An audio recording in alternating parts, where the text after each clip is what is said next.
bathroom anywhere. And in city buildings also, they're not allowed in city buildings. So, yeah.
Those guys at work, though.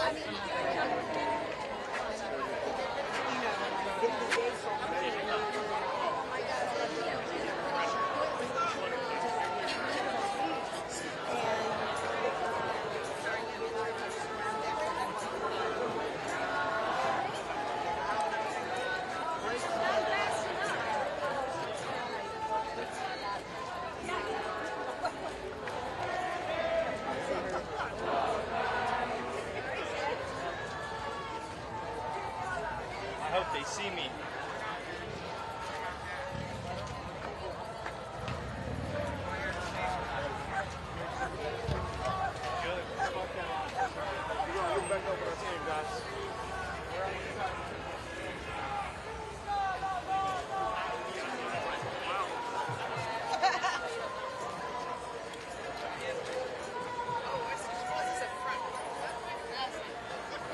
We're just going to cut across the circle right here.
We don't want no occupation. We don't want no occupation. We want jobs and education. We want jobs and education. We don't want collaboration. We don't want collaboration. We want equal representation. We want equal representation. We don't want no deportation. We don't want no deportation. We want homes and education. We want homes and education. Bowser, Bowser, can't you see? Bowser, Bowser, can't you see? You no longer rep DC. You no longer rep DC.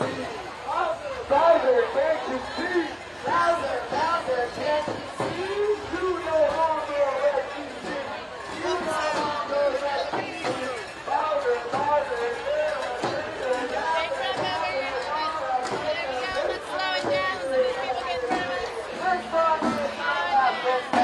Bowser, Bowser, you're a traitor. Bowser, Bowser, you're a traitor.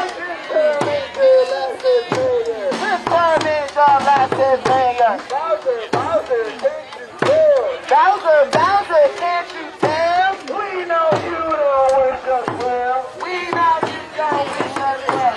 Bowser, Bowser, can't you see? Bowser, Bowser, can't you see? You no longer rep DC.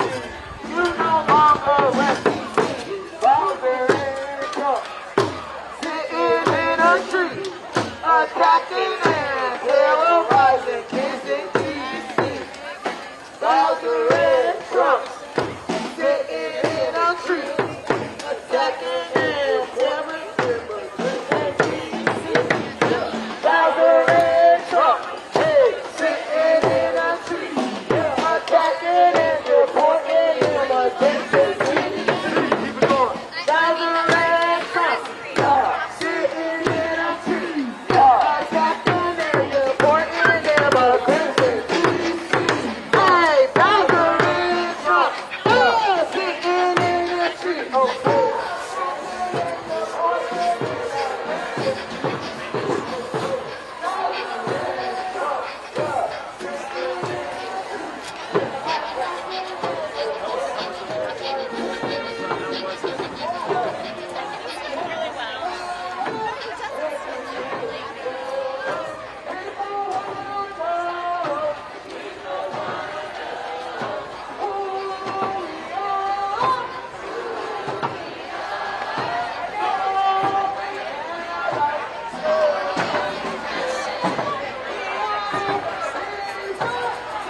right, Mom? Okay,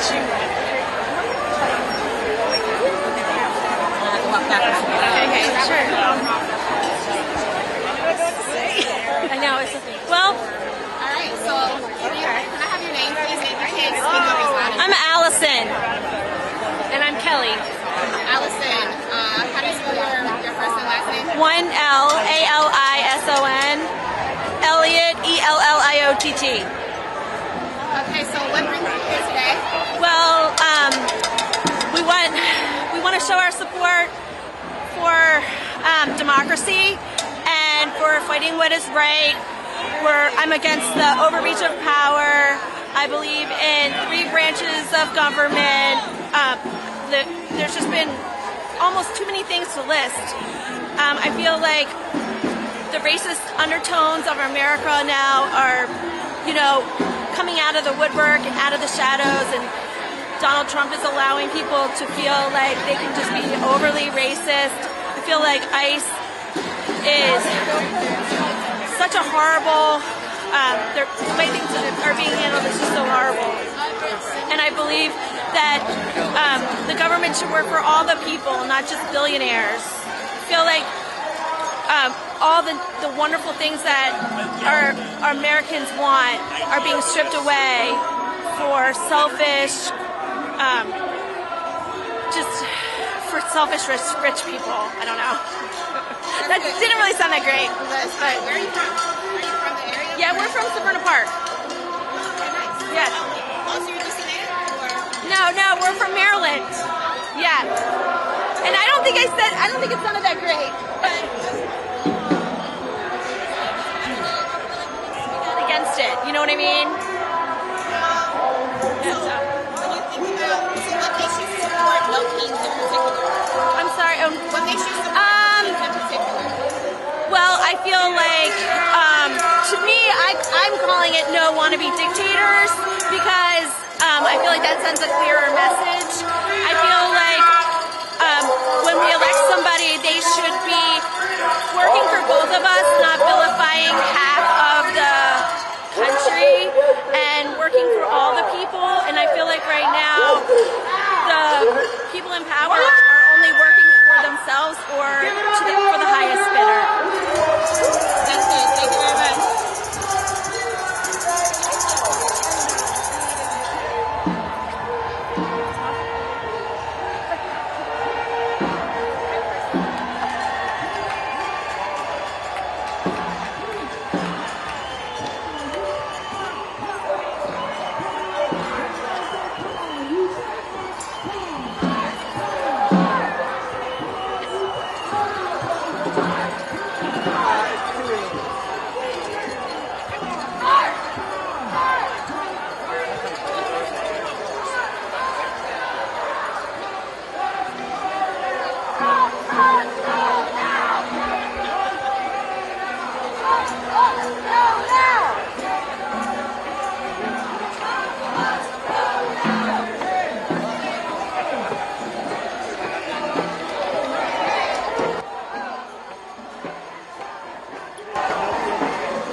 judgment.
busted in Arlington today.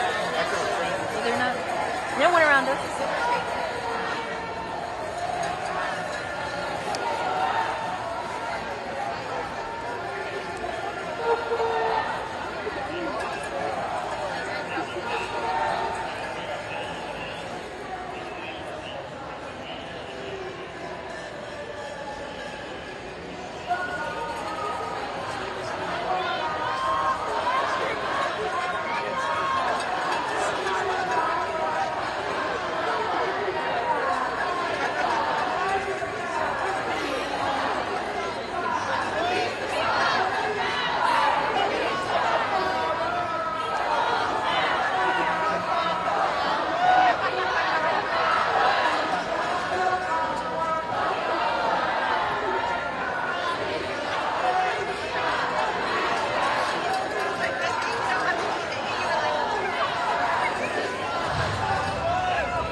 Okay.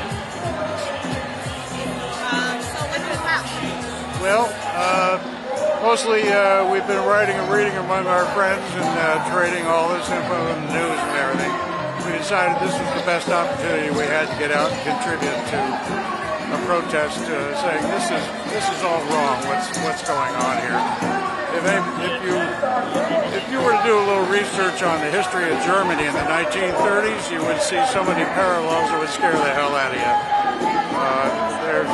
There's the whole macho man ethos that the administration is selling, these mass grabs of families and breaking them up and shipping them out of the country or sending them to these camps.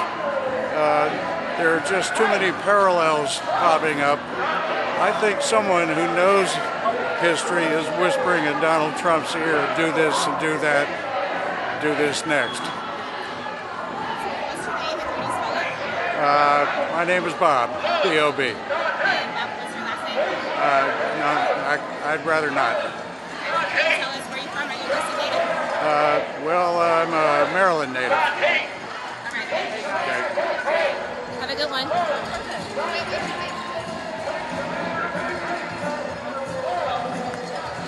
Sorry.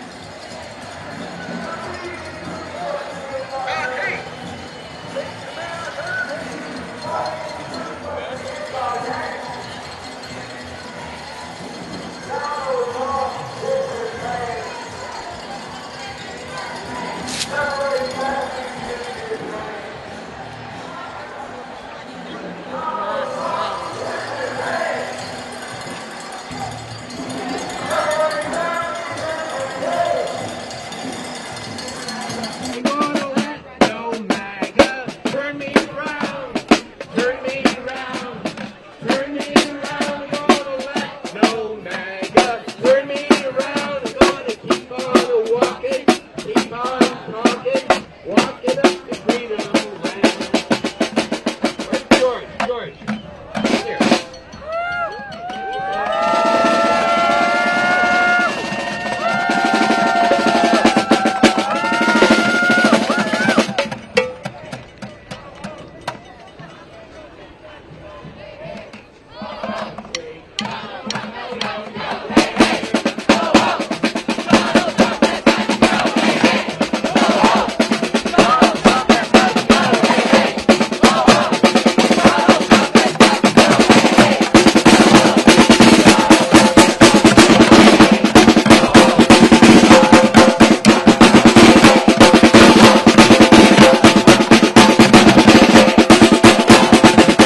up in a jail.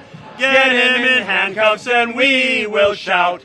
We don't care if he never gets out. We say no, no, no to his king plan. We won't be subjects for him, for it's 1, 2, 3 times impeached for a would-be king. Everybody! Okay, one more time. Take Trump out of the White House. Lock him up in a jail. Get him in handcuffs and we will shout. We don't care if he ever gets out. We say no, no, no to his king plan. We won't be subjects for him, for it's 1, 2, 3 times impeached for the would.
ISIS off our streets.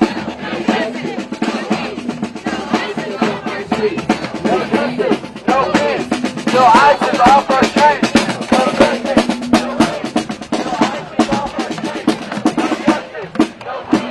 No ISIS off our streets.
This is what America looks like.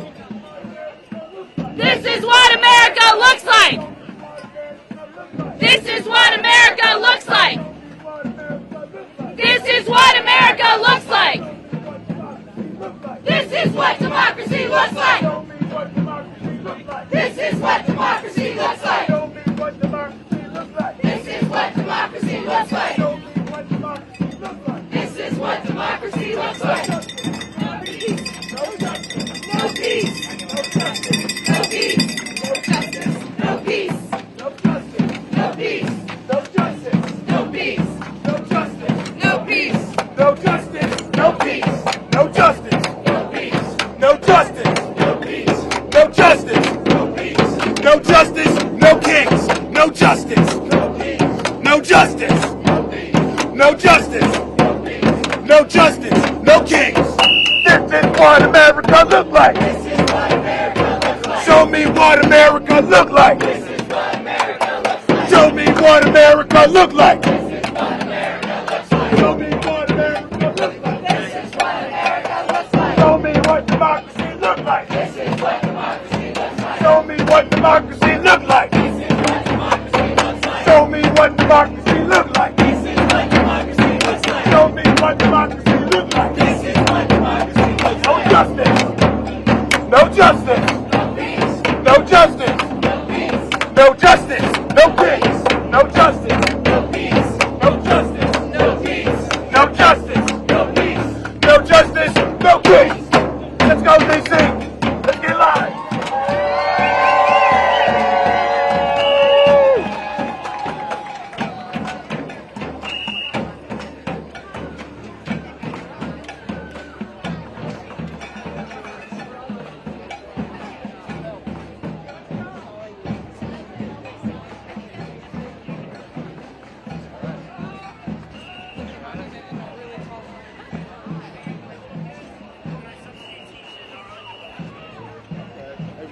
So,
he cut down all the trees.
Small step right here. Great, thank you. Appreciate it. Thank you very much.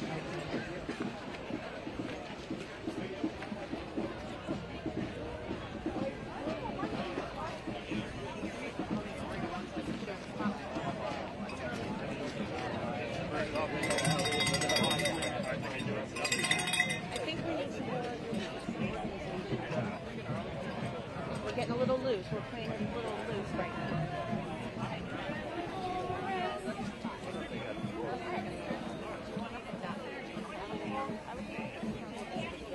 Oh, right.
what democracy looks like.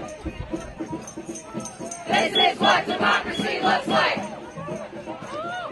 This is what democracy looks like. I feel like I'm on the coast. Looks like. Oh, I feel like I'm back in Galveston.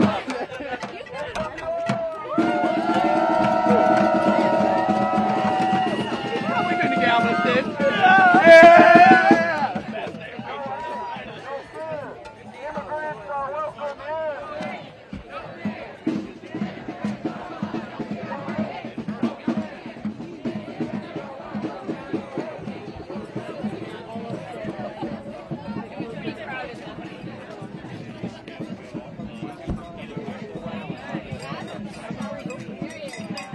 This is what democracy looks like.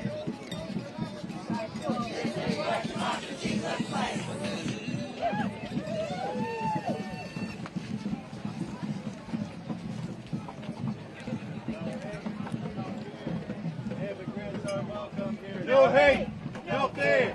Immigrants are welcome here, no hate, no fear. Immigrants are welcome here, no hate, no fear. Immigrants are welcome here, no hate.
again, try to stay to the outside as much as you can. Yeah. We're growing right as we're getting to the, and then we're about to.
For my neck.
Thank you all. Thank you all. Let's hear it one more time. Trump must go now.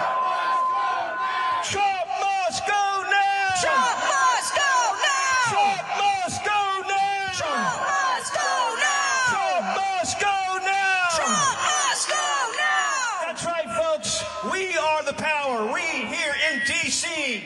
All right? All right. All right, we're going to play a song for you. It's called DC Stands, because that's exactly what we're doing. We are standing up for our rights. We are standing up against fascism. And God damn it, we are going to beat this shit. All right?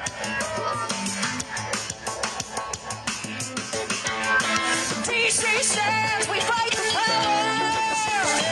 Fight the power. Truth and justice this hour. Justice rings from street to street. Justice rings from street. With every step we won't retreat. Hey, ho, ho. Hey, hey, ho, ho. Fascist rule has gotta go. Fascist rule has gotta go.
All right, DC!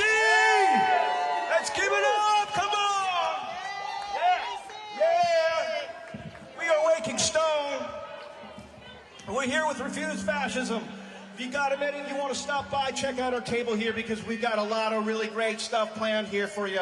Sustained mass mobilization, protest here in our nation's capital, the seat of power. It's got to be sustained. We can't just have a one-off. It's got to be every day when we can here at our nation's capital in D.C.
Let's go back.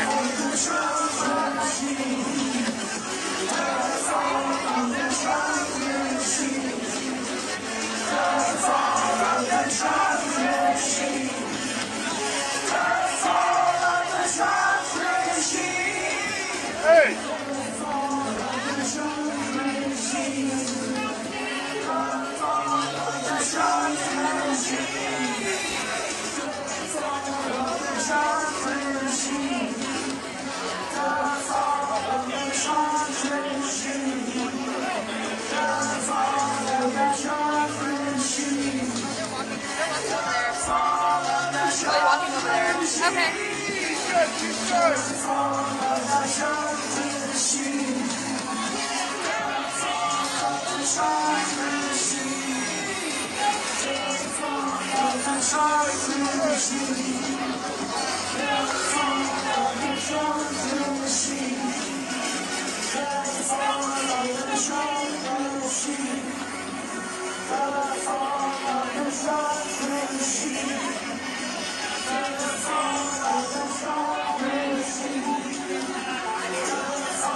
Standing with me today is Pastor Mark Thomas.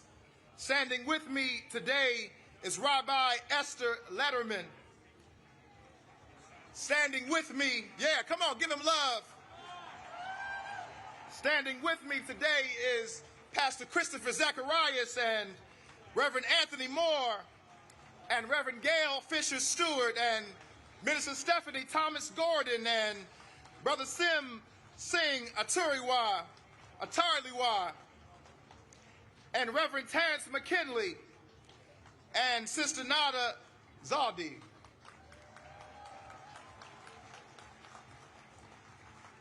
If I butchered anybody's name, as we say in our tradition, please charge it to my head and not to my heart.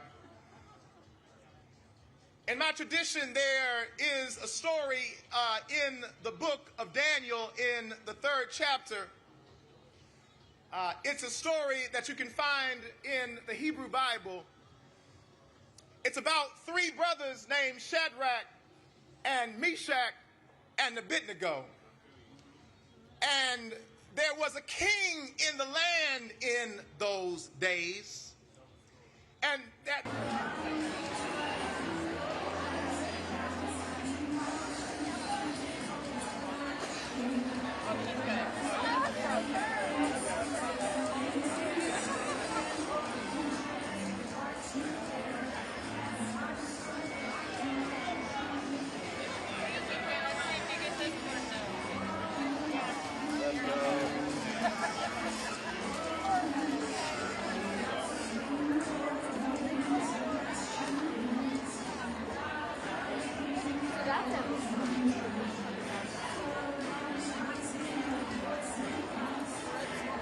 Yes.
that's obviously.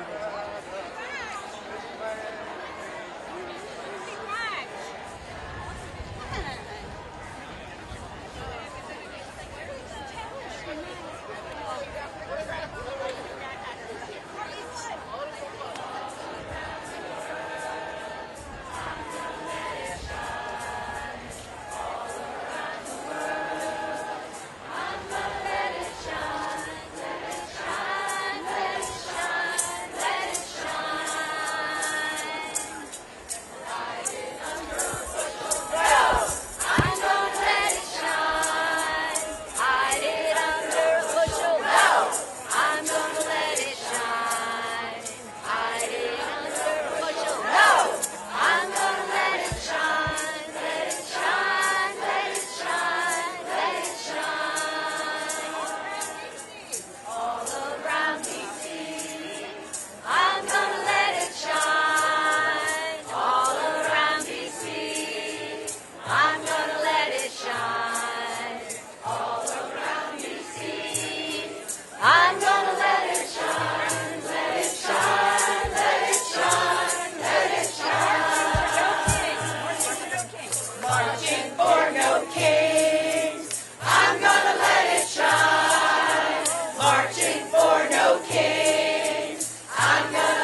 Now he asked, roll again. Bring.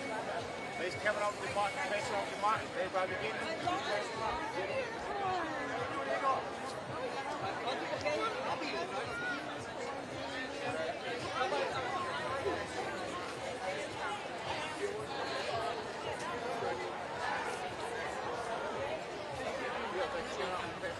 A lot of intelligence to twist their minds out.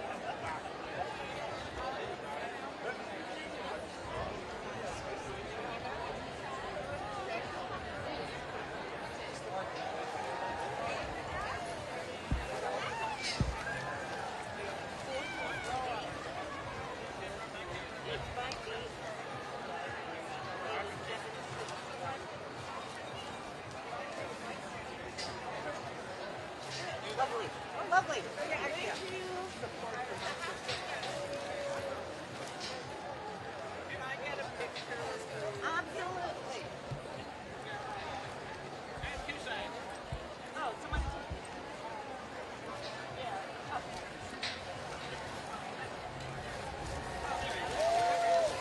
Oh, my hands aren't even in there. So, you know, put them around. Oh, we got it. One more. I got you. Have a good one. Thank you.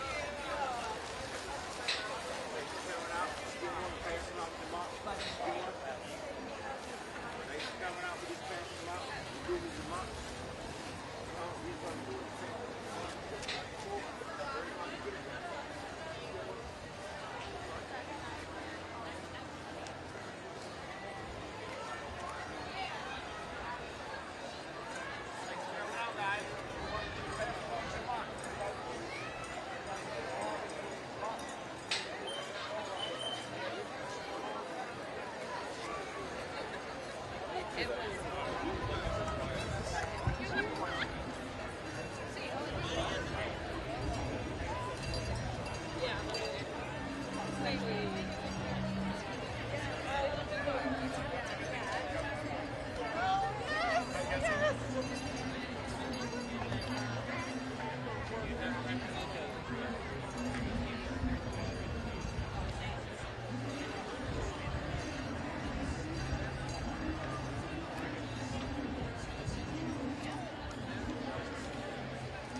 Like,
Legs are coming out. You passing out the heads. You passing out the marks. Everybody begin.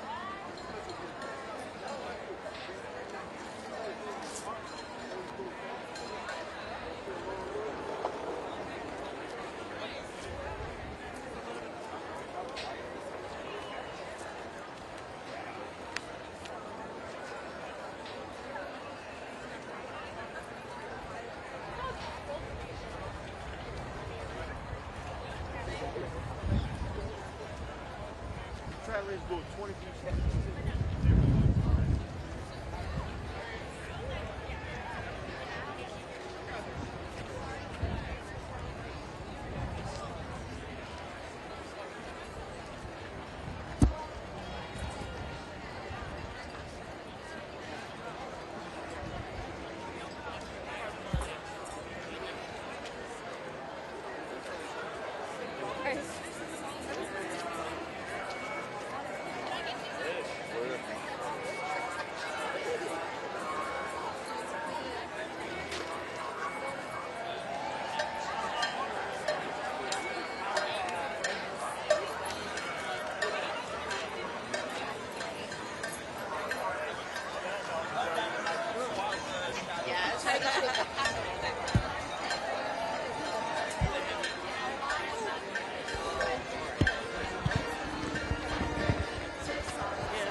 I wonder if that's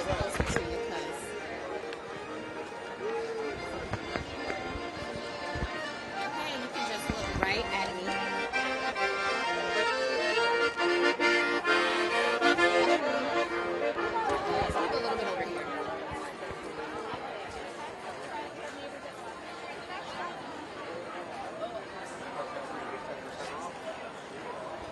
Okay. Can you give me your name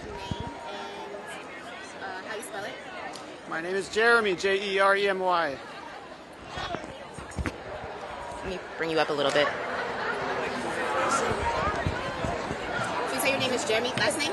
Jeremy Faisy, How do you spell that? F-E-S-I. And why are you here? I'm here exercising my constitutional right to protest, protesting the manifold, extra-legal, and unconstitutional acts that the administration is doing and Congress is allowing. Thank you very much.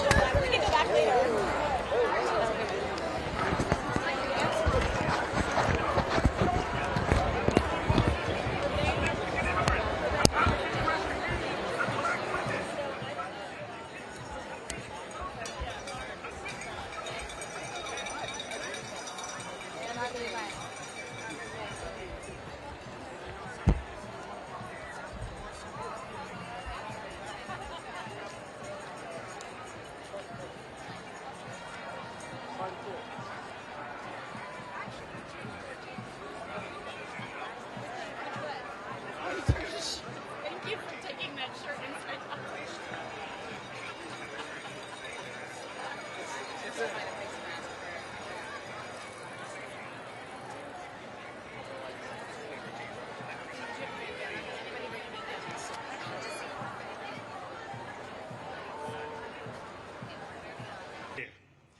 And we immigrants, we love this country often more than the people who are born here because we chose to move here, live here, swear an oath to the Constitution here, an oath that the guy down the street violates every morning and every night. The great irony is, of course, that Donald Trump is the son of an immigrant, the grandson of an immigrant, and married to an immigrant. In fact, 2 of his 3 wives were immigrants, proving yet again that immigrants will do the jobs that even Americans are not willing to do.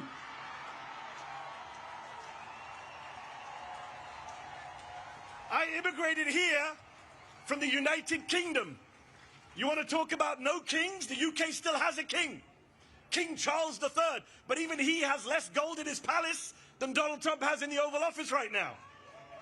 Even King Charles has more respect for democratic norms and traditions than the whiny authoritarian man-child trying to send troops into as many blue cities as he can.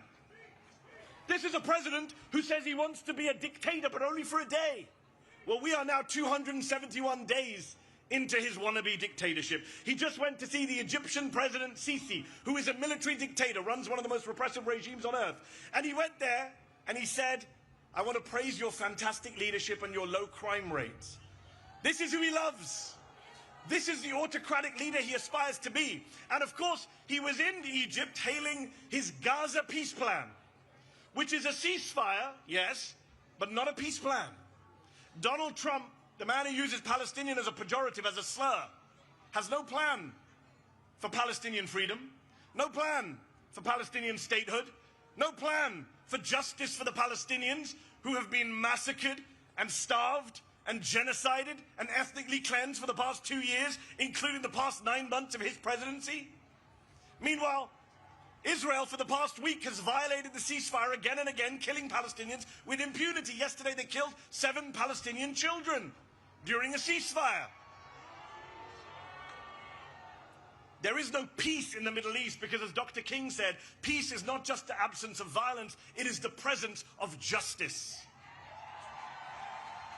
So these are dark times. Genocide abroad, fascism at home. Which is why it's so crucial that we gather, we organize, we rally like this.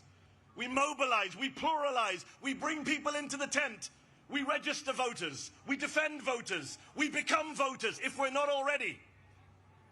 And you know, they say we don't reach out to the other side. We don't reach out to conservatives or Republicans, that we're in an echo chamber.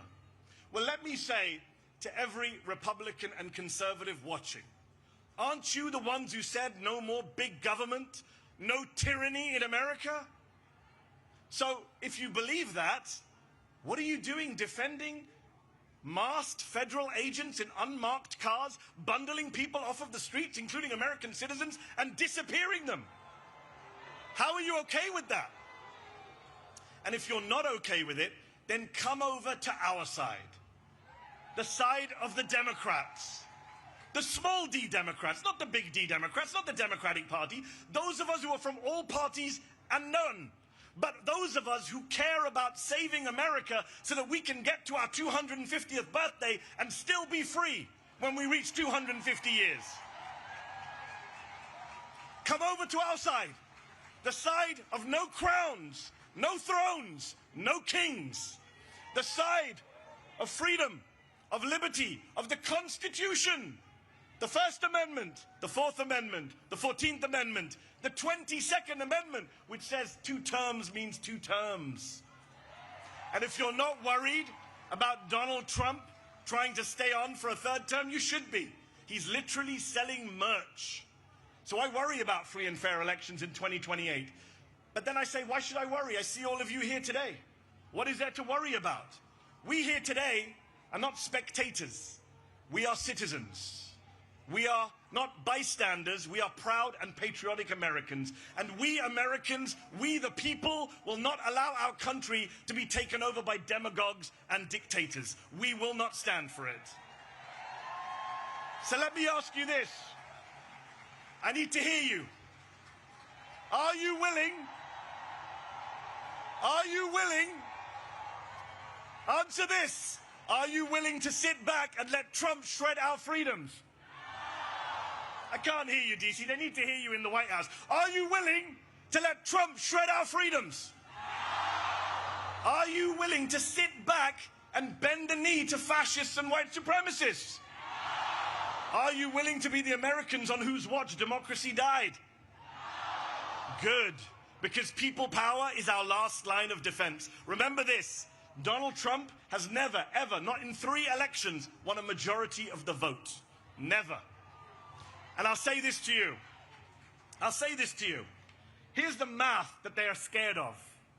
There are more of us than there are of them. We are the majority. Say it with me. We are the majority. They're not loud enough today, Jesus. Come on. Louder. We are the majority. Yes, we are. And we have no intention of losing our country, our democracy, our freedoms to that twice impeached convicted criminal and his gang of grifters. No way. We will out-organize them. We will outvote them. We will outlast them. Because when I see you all out here today, when I see you all out here today in your thousands, in millions across the country, I have hope. I have faith that America can defeat this fascist threat, this authoritarian mania, this MAGA cult, and save our freedoms. And I also have faith and hope that one day soon, the Palestinians will be free. Thank you very much for your time. God bless you all. Ladies and gentlemen, let's give a warm Washington, D.C. welcome to Deirdre Schiefling, Chief Political and Advocacy Officer of the American Civil Liberties Union, who leads the ACLU's policy, campaigns, and organizing work to fight for civil rights and liberties nationwide. And Sarah Parker, Executive Director of Voices of Florida. Hello, everyone. Hello, DC.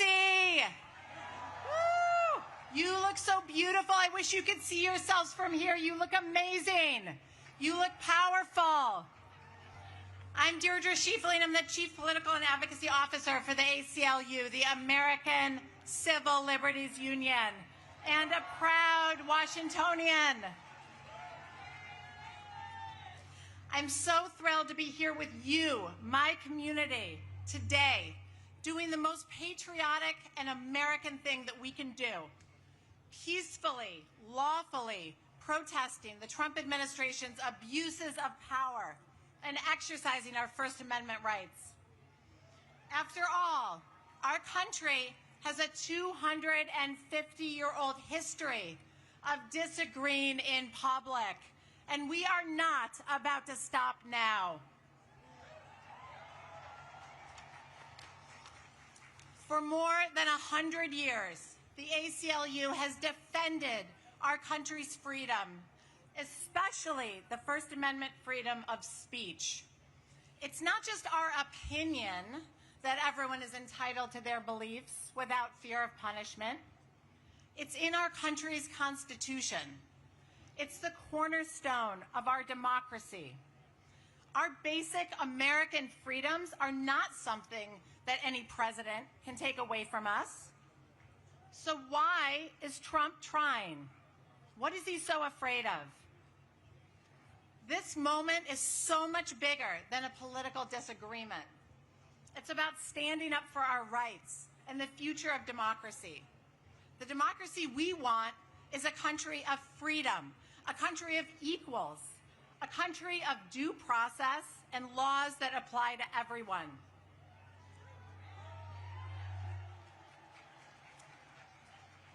Not a country where masked ICE agents kidnap people out of their beds in the middle of the night, where they zip tie terrified children together. No. Not a country that tells schools and universities to teach ideology instead of facts. And certainly not a country that sends armed troops into our cities to scare us into silence. I refuse to allow that version of our country to take hold, and I know you do too. The courage that we are creating here today across the nation is contagious. It's powerful, and it's exactly what they're afraid of. I want to tell you something I've learned. The best way to protect our freedom is to act free.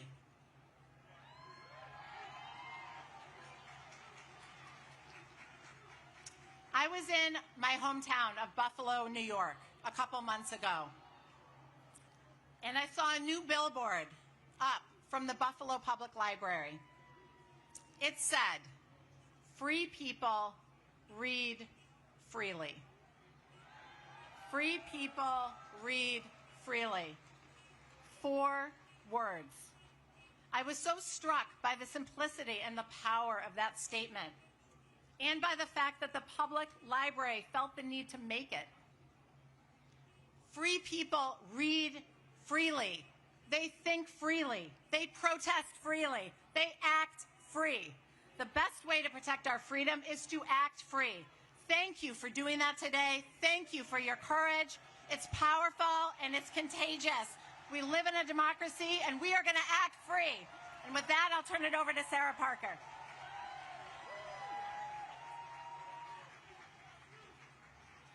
My name is Sarah Parker, and I'm the Executive Director of Voices of Florida and a National Coordinator with 5051. But But most importantly, I am a Southern Black woman, a proud Floridian, and a mother. I was taught to speak up for what's right and to stand against injustice, to place my little hand over my heart and to believe liberty and justice for all meant something real. But what I once believed America was is being crushed under the boot of this administration.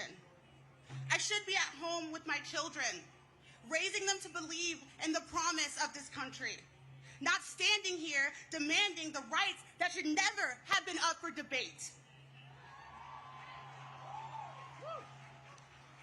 I am honored to be here today, but this is not what I dreamed of.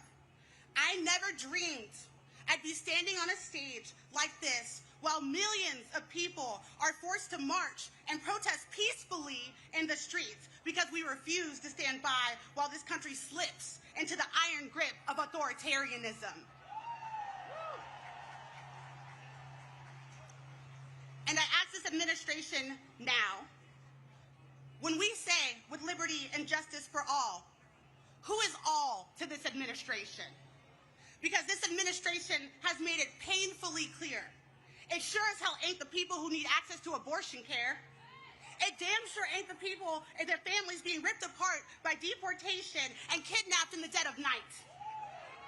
It's not our LGBTQ communities and BIPOC communities being criminalized just for existing.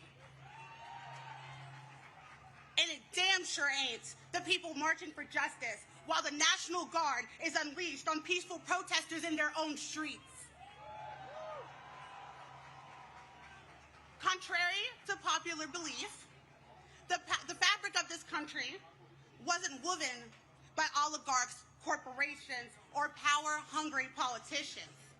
It was stitched together by workers, by immigrants, by Black and brown communities, by women, by queer folks, and by people who refuse to stay quiet in the face of injustice. This movement was made by the people. This movement, No Kings, was named by the people. This movement is the people.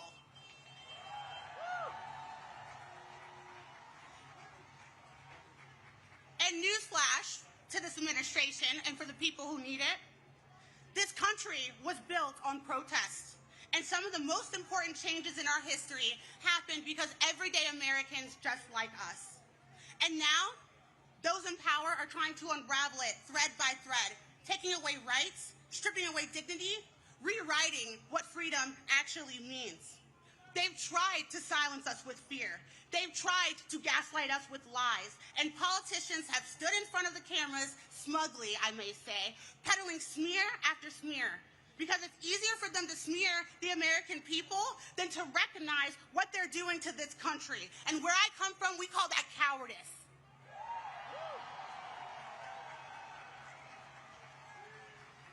We refuse. I refuse to let this become our reality. It is our duty. It is our right as Americans to dissent when democracy is under threat. Let me be clear. Democracy dies when we are silent. But democracy is reborn when we speak with courage. And authoritarianism cannot withstand truth. And it crumbles under the power of love and dissent. And as leaders before me have said, courage is not the absence of fear. It is the choice to act despite of it. And for what it's worth, I am proud of each and every courageous leader that is taking the streets today. We are peaceful because we know that's how real change is created. We are fighting because we love our communities and we love our country.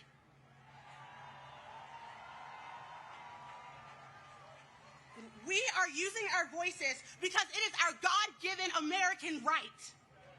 And anyone who says otherwise is not only lying to the American people, they are lying to themselves, and I don't know how they sleep at night. And like we say in the South, a hit dog will holler, and I'm hearing a lot of hollering coming from the Capitol building.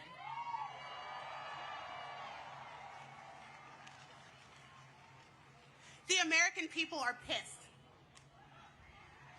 And I would like to say before I go, I want to thank every last one of you.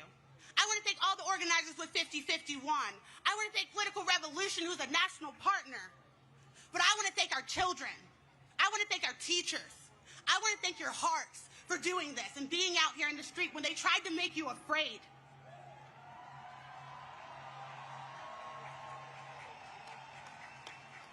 The message today will be crystal clear, and they won't be able to ignore it. There will be no kings in America. Not today, not tomorrow, not ever. Thank you.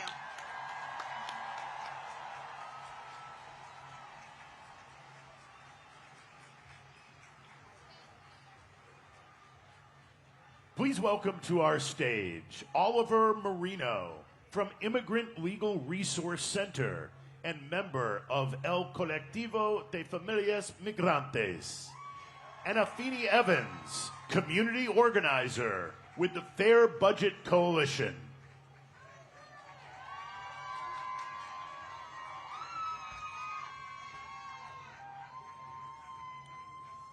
Thank you. Good morning. Earlier this year, as the Trump administration began its anti-immigrant attacks from the White House, the Colectivo de Familias Migrantes, a group of DC families and organizers, came together to find community and ways to protect each other. We knew what was coming and why we needed to fight back, organize, and take care of each other. In the last few months, we have witnessed masked ICE agents, National Guard, and DC's own Metropolitan Police Department work together to abduct our community members.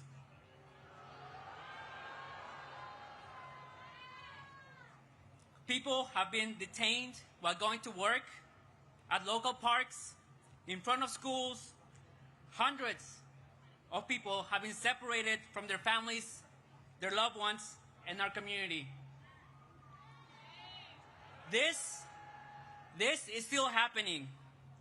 Just a few blocks from here, people have been racially profiled, handcuffed, and put in vehicles and taken. Sometimes they're transferred to detention centers hundreds of miles away in states like Louisiana, Alabama, and Georgia, away from family and away from legal counsel.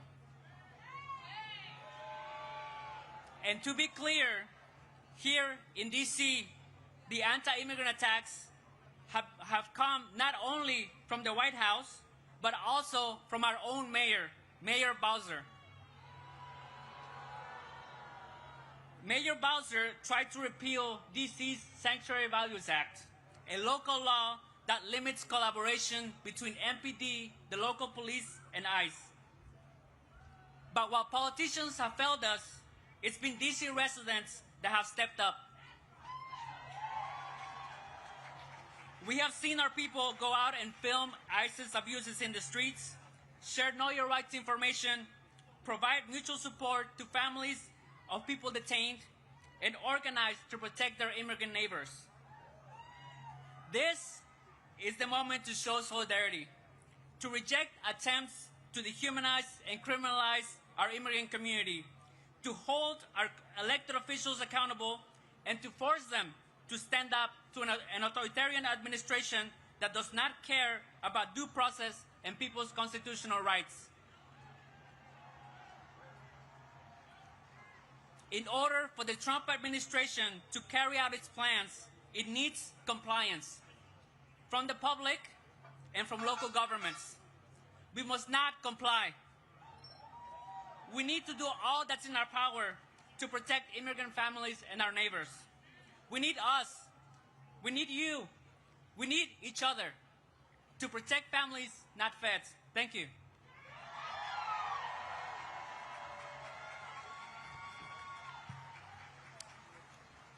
Peace, y'all. My name is Afeni, and I'm a community organizer with the Fair Budget Coalition here in D.C. And this is my appeal. In 1792, when the French monarchy was abolished, the people established a new republic. When that one didn't quite work out, it was a military dictatorship, yikes. It was abolished in 1848, and a second republic was established. But that one didn't quite fit. So their third republic was erected in 1870. That republic didn't smell right, though. So they tried a fourth republic in 1946. And the republic that we are witnessing right now in France was established in 1958. My fellow Americans, I am here to tell you that the social contract in this country has been broken. Decades of movement work, progress, and struggle have been wiped out by Christian nationalists who seek dominion over every aspect of our lives. Long before I started terrorizing our streets, the police were gunning down black people in their homes, their cars, and in the streets in front of their communities. The construction of cop cities and the strengthening police state have threatened our urban centers for years. This current escalation in state violence is nothing more than an extension that the violence that marginalized communities have been bearing the brunt of. This republic was sold as our American dream. Home of the free, land of the brave. Yet, it has produced the outcome that we are currently experiencing. A system that edifies oligarchs and creates false monarchs. The society that we live in is what got us here. It is what brought us to this fever pitch, but we do not have to stay here. Now, more than ever, we need to reimagine a society that holds all of our humanity to the highest priority. We need a humane economy. We need well-funded public education. We need affordable housing and health care that does not bankrupt families that are just trying to get by. We need strategic youth investment in music, arts, and recreation. Our children need access to full, clean water and fresh food. In this moment, we need community. We need compassion. We need love and radical imagination. And most importantly, we need each other. Because the social contract has been broken, but we, the people, must revive it.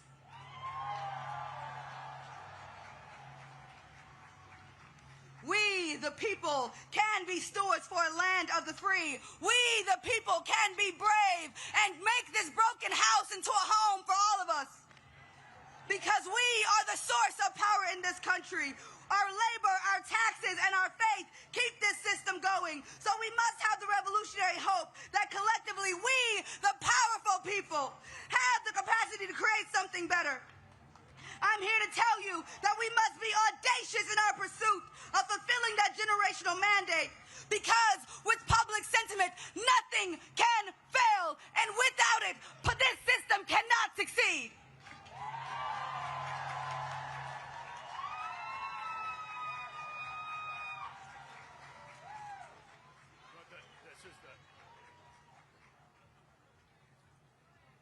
And now, welcome to the Snow King stage, an American science educator, engineer, comedian, television presenter, inventor, keynote speaker, and author. He is a respected champion of scientific literacy who has challenged opponents of evidence-based education and policy on climate change, evolution, and critical thinking. Please welcome Bill Nye, the Science Guy. Woo!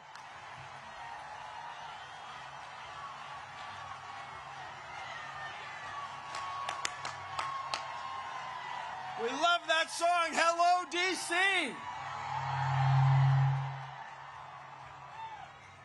Fellow citizens, it is wonderful to see so many of us out here today. We are here for the same reason our ancestors gathered here in 1776. We want our government to run without a king. Our government is based on ideas embodied in the Constitution. Among other remarkable features, it guarantees our freedom to speak, as we're doing here today. Rather than doing one monarch's bidding, we have agreed to form a democracy, to work together, and to follow the laws that derive from it. No thrones, no crowns, no kings.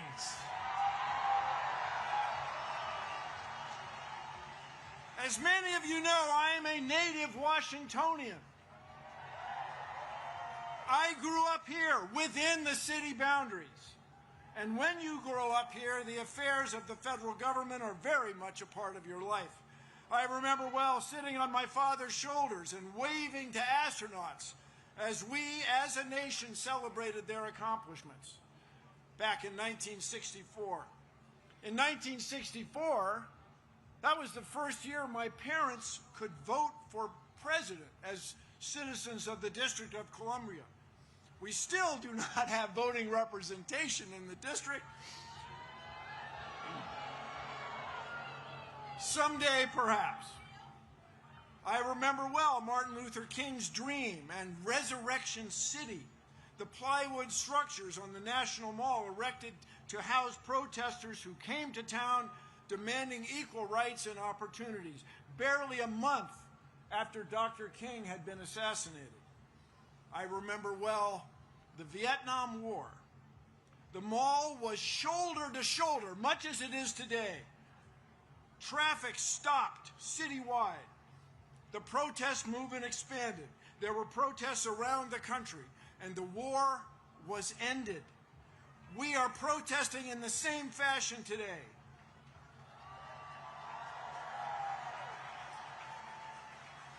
Only today, the stakes are higher.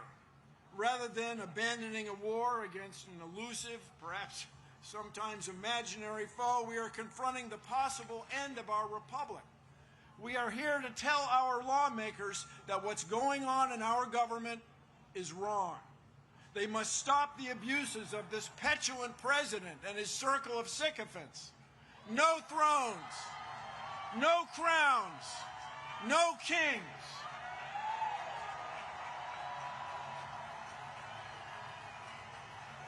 This president and his associates cannot tolerate dissent.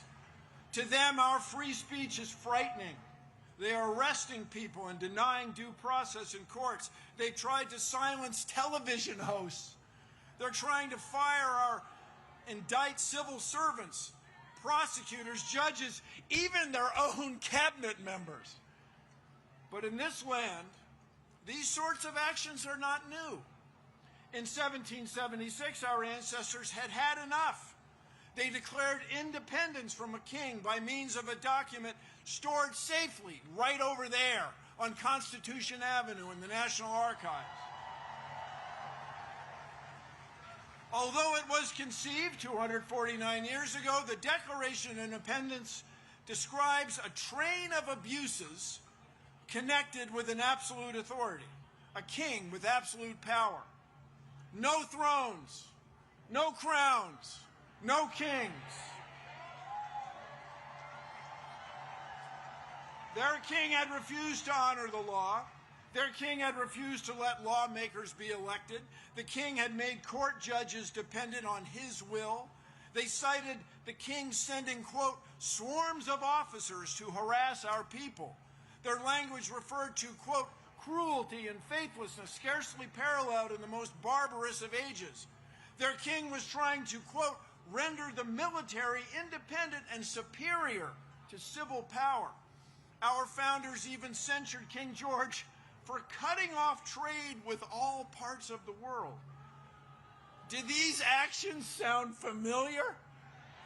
249 years later, no crowns, no thrones, no king. In short, the founders believed their king was, in their words, quote, totally unworthy to be the head of a civilized nation.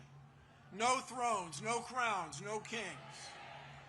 Although the United Nations has been the world's leader, and although the United States has been the world's leader in science for decades, this president and the members of his cabinet even fail to accept scientific facts. Contrary to Article 1, Section 8 of the Constitution, they do not promote the progress of science. They suppress it to the detriment of our health, well-being, and international competitiveness. It is a formula for failure.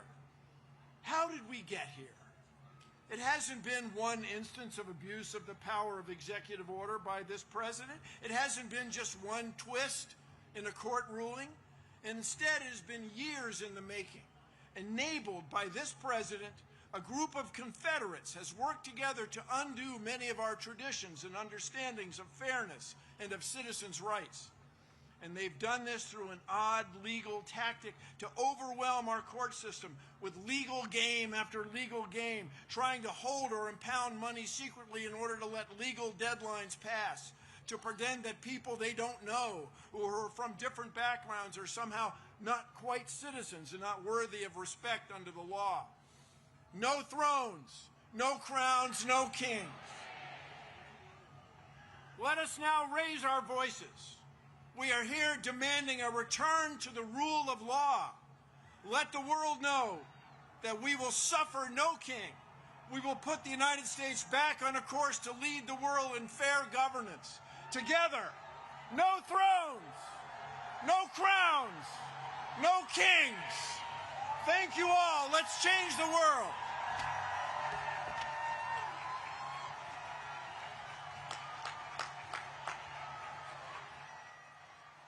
Ladies and gentlemen, now please welcome I-Jen Poo, a care advocate and organizer who serves as executive director of Caring Across Generations and president of the National Domestic Workers Alliance and Care in Action, and Randy Weingarten, president of the American Federation of Teachers.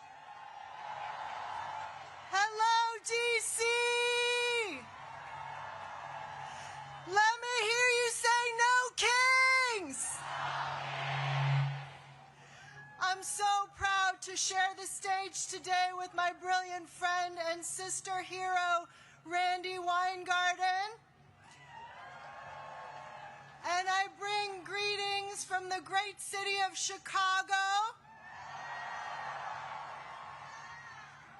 And I bring love from the caregivers all over this country, caregivers and workers who guard the safety and well-being of our children and enable the dignity and agency of older people and disabled people in our lives all over this country.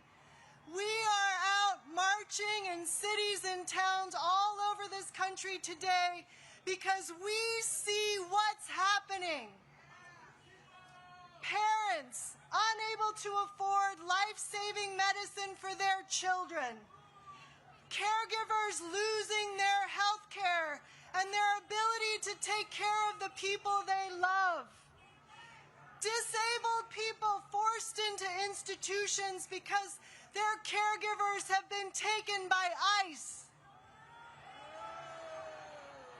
Mothers violently torn from their children by armed, masked men with no due process. Shame. Shame. This administration has broken the law, lied, stolen our care, and is attempting to steal our constitutional rights and freedoms. They think that they will get away with it. They will not.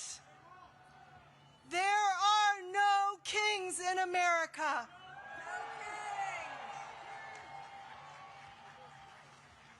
And you know what else I see?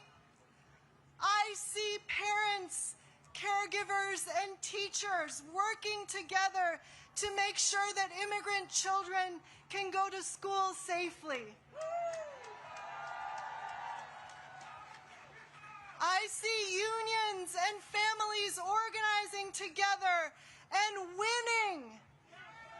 In states like Michigan, where 32,000 home care workers just won a union.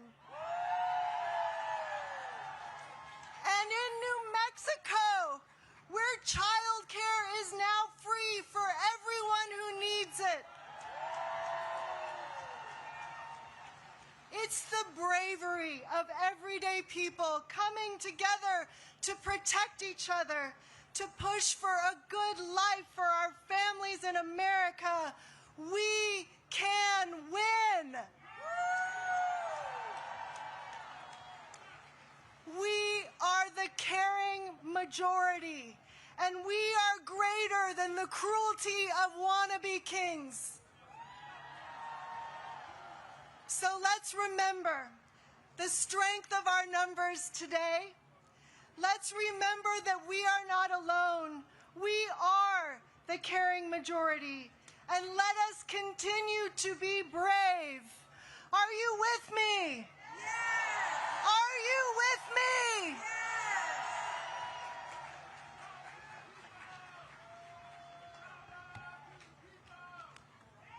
Thank you, Washington, D.C. From up here, you cannot see the perimeter. There are so many people who want to fight for our democracy and say no kings.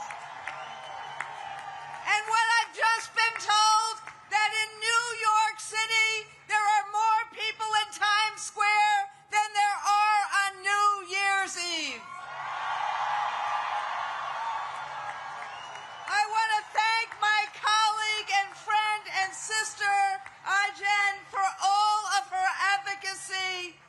And she knows, like I know, you cannot do any of the things that Ajen talked about if we do not have a democracy.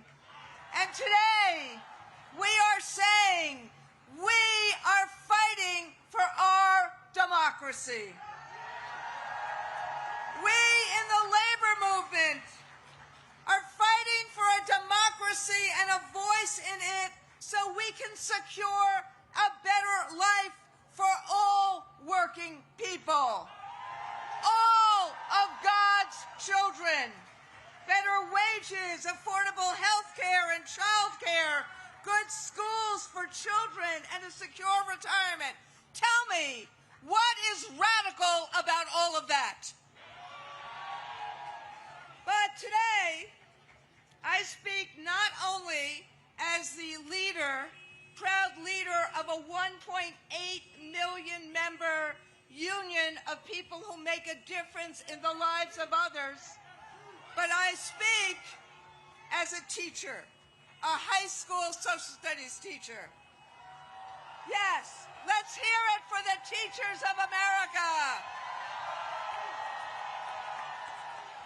A teacher who taught students about the Constitution and its underlying principle, we the people. We the people are a country that is governed by the rule of law, not the rule of one man. We are governed by fairness, not fear or favor. Now this idea, as you've heard before, see, you can go and say, if you're kids right now, this is your homework for the weekend, okay? This idea has been a constant for 249 years, since the Declaration of Independence. And the notion made famous by the Gettysburg Address of a government by, for, and of the people. Say it again. By, for, and of the people. Now, we know the founders were not perfect, but they had one abiding principle, and that is and was that we as a nation should never, ever again be ruled by a tyrant or a king. That was as true today as it was back then. And that is why millions of people today from all walks of life are turning out at these thousands of events. Republicans, Democrats, independents, black, brown, white, this 68-year-old Jewish baby boomer, Muslim small business owners, Christian Gen Zers. This is, as iGen said, we are the majority of America. And what do we want? What do we want? We want the promise of America for everyone. We want a voice in our future. We are standing up in peaceful, patriotic protest, just like our founders called out. No thrones, no crowns, no kings. We are standing up because we don't want our streets militarized. We don't want our neighbors disappeared by masked Asians. We don't want our colleges forced to sign loyalty oaths. We don't want, what? We don't want public officials arrested on trumped-up political charges. And, this is a little different, we want our federal government to fix the healthcare crisis that was created by the big, ugly bill Republicans passed in July. We want a president who will keep healthcare premiums down, bring down the cost of groceries and housing, strengthen public schools, make college affordable, and embrace workers' rights. Again, what is radical about any of that? Exactly. We want the president to spend his time solving our country's problems, not settling scores with political opponents. We want a future that is based on fairness and justice and the rule of law, not chaos, corruption, or cruelty. So, I'm going to end with a couple of labor slogans here. Because, my friends, we are in an existential fight. And right now, we all have to organize and be stronger and bolder, because no one is going to save us but ourselves. So, we got a lot of sayings in labor, but the first one is, when we fight, when we fight, when we fight, and the second is, the people united will never be defeated. The people united will never be defeated. The people united will never be defeated or divided. Either one is fine. So, are we united today? Will we fight for our democracy? Will we fight for the promise of America? This is about loving America, right? So we're sending a clear message to the president. Rather than smearing those calling out problems, solve those problems. So today, no kings. Tomorrow, freedom. Today, no kings. Tomorrow, freedom.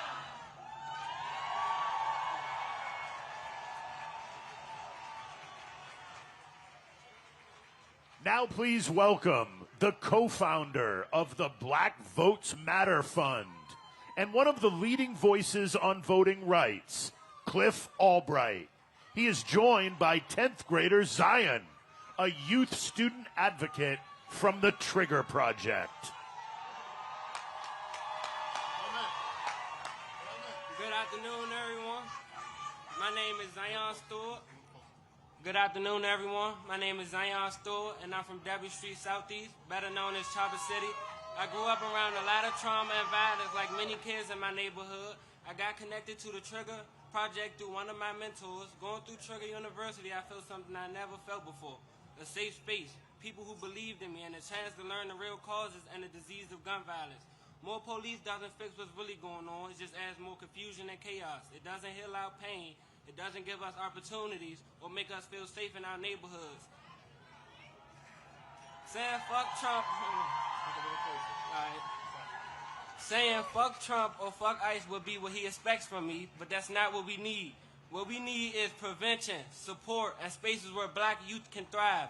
If every home had the support it needed, if every community member was emotionally aware and mentally healthy, if schools didn't push us towards the prison pipeline, and if the city invested in me before the first time I was profiled, we wouldn't be here.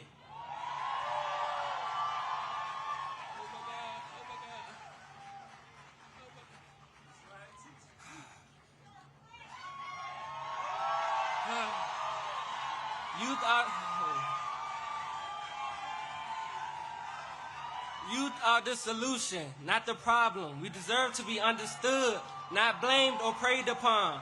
Free DC. We are prevention. Thank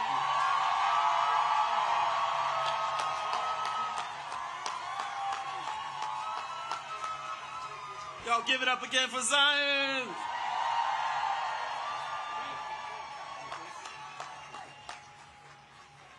Last time I was here, was speaking at a rally like this, was 2021 for the Freedom Rise, when Black Voters Matter and dozens of other organizations organized for voting rights legislation, like the John Lewis Voting Rights Advancement Act and the For the People Act. I got you, sis, and HR 51 DC statehood. When I say DC, you say statehood. DC. DC. We organized for those voting rights because we knew that we'd be in a moment like this. A moment where we have a wannabe dictator and a do-nothing Congress trying to take away our voting rights, trying to cancel elections and purge voters from the rolls. We knew it was coming. Just this week, the Supreme Court heard a case that could put the final death blow to the Voting Rights Act. It could eliminate black representation for black communities, and it can create at least 19 seats that are currently protected by the Voting Rights Act would be eliminated by many of these red states.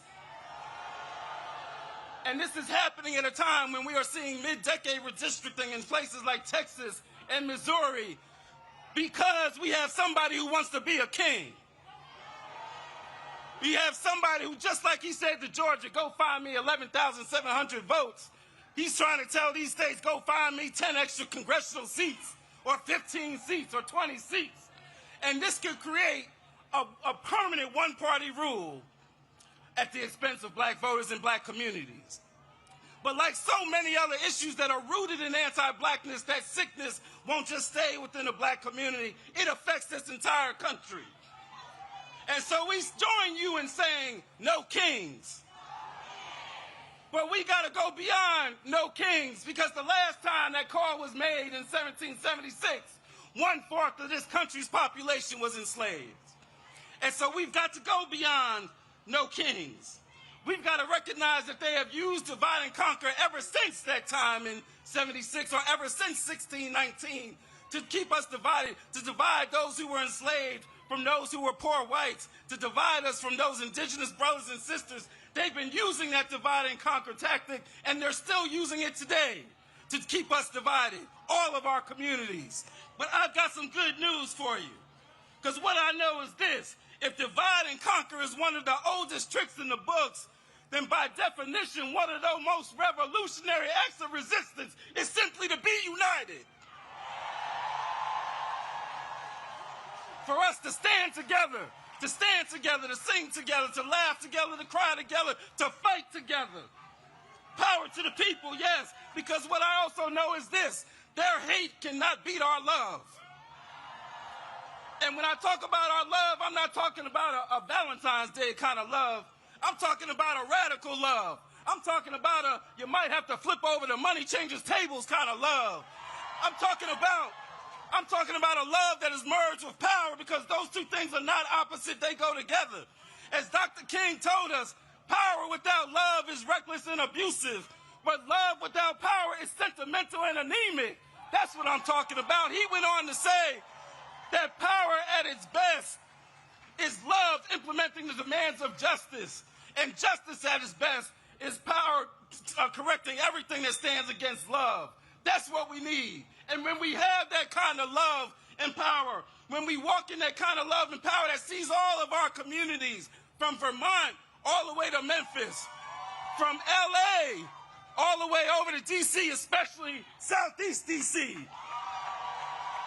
When we walk in that kind of love and power, there ain't nothing that I want to be a small, petty dictator. There ain't nothing that he can do to stop us. Because when we walk in that kind of love and power, there's nothing that we can't do. But we've got to believe we've got that power. Do y'all believe? Do you believe? Let me hear you say, I believe. Let me hear you say it with all your heart from the depths of your soul. Say, I believe.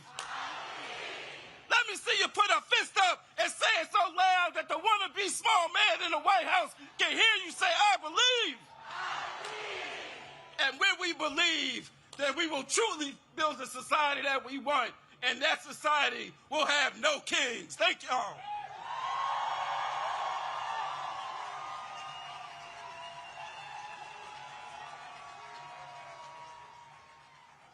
Now please welcome Jay Brown, Chief of Staff for the Human Rights Campaign, and Sean Skelly, former Assistant Secretary of Defense for Readiness in the Biden administration and co-founder of Out in National Security.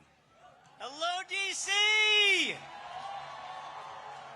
My name is Jay Brown, and I'm with the Human Rights Campaign, the nation's largest LGBTQ civil rights organization in the country.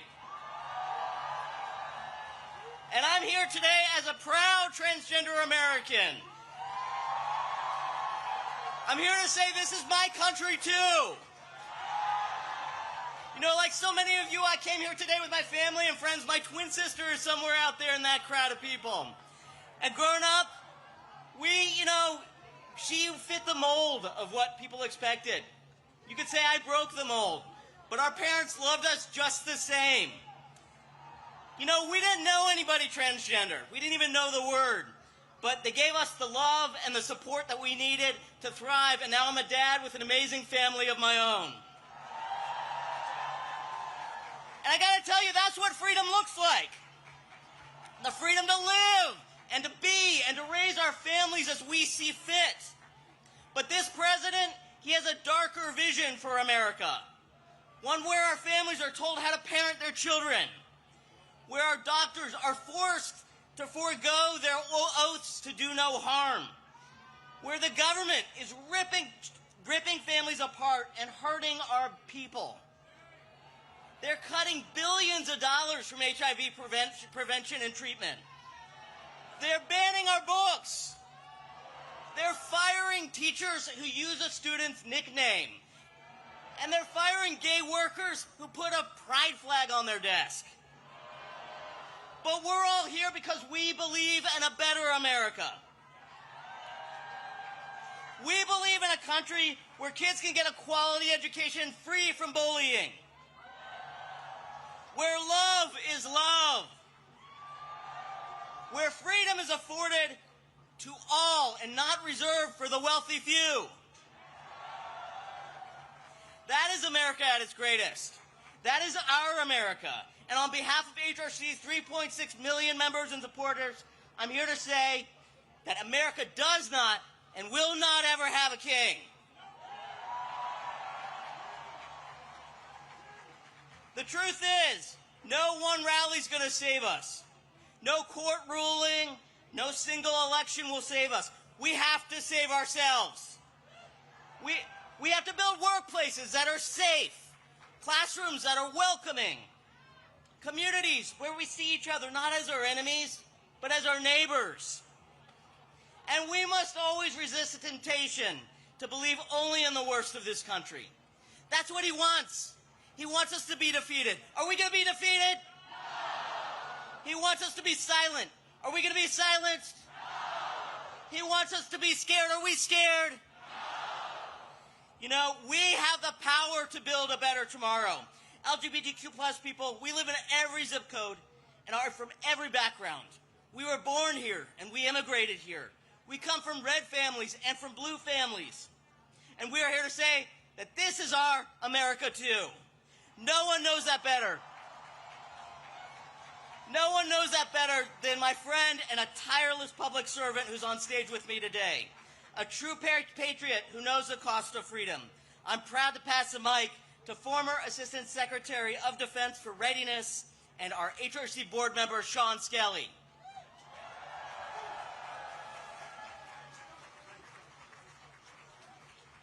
Good afternoon, D.C.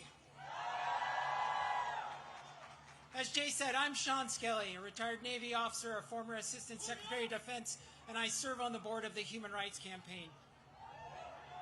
I'm an out, proud trans woman who loves our country, who's put my life on the line for our country and our rights. And I will fight for it now using all the rights that the Constitution gives us, and I swore an oath to defend. I was proud to recently serve alongside thousands of transgender service members who have served with honor, skill, and courage. They have protected us while their own Commander-in-Chief and Secretary of Defense have vilified them and denied their right to exist. Anyone who serves in uniform deserves so much better than what this tainted chain of command has to offer. This administration targets these brave Americans because of its wanton campaign to drive me and all of my transgender brothers and sisters out of our country, out of our society, out of the protection of our laws, and into some dark, dangerous corner that they are inventing.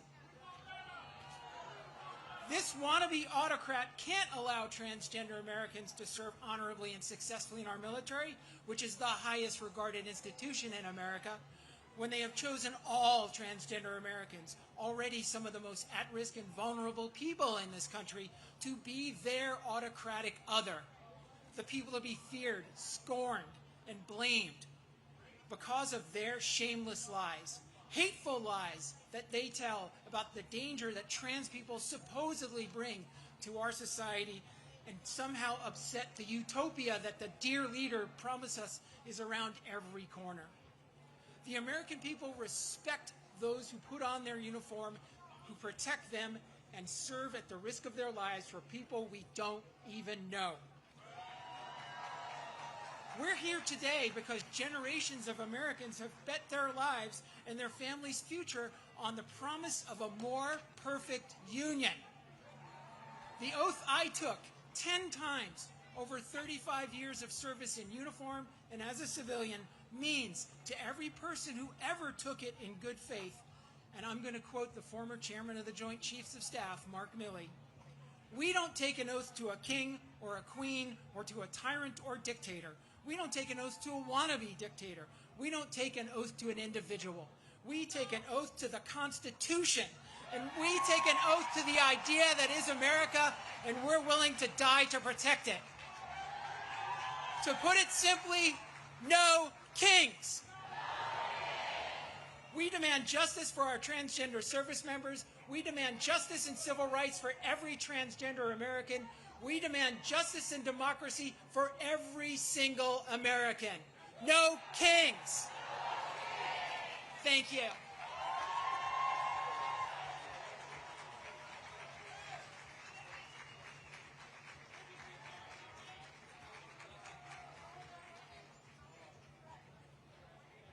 And now, please welcome to the stage, Nene Taylor, Executive Director of Harriet's Wildest Dream, and Kaya Chatterjee, Executive Director of Free DC.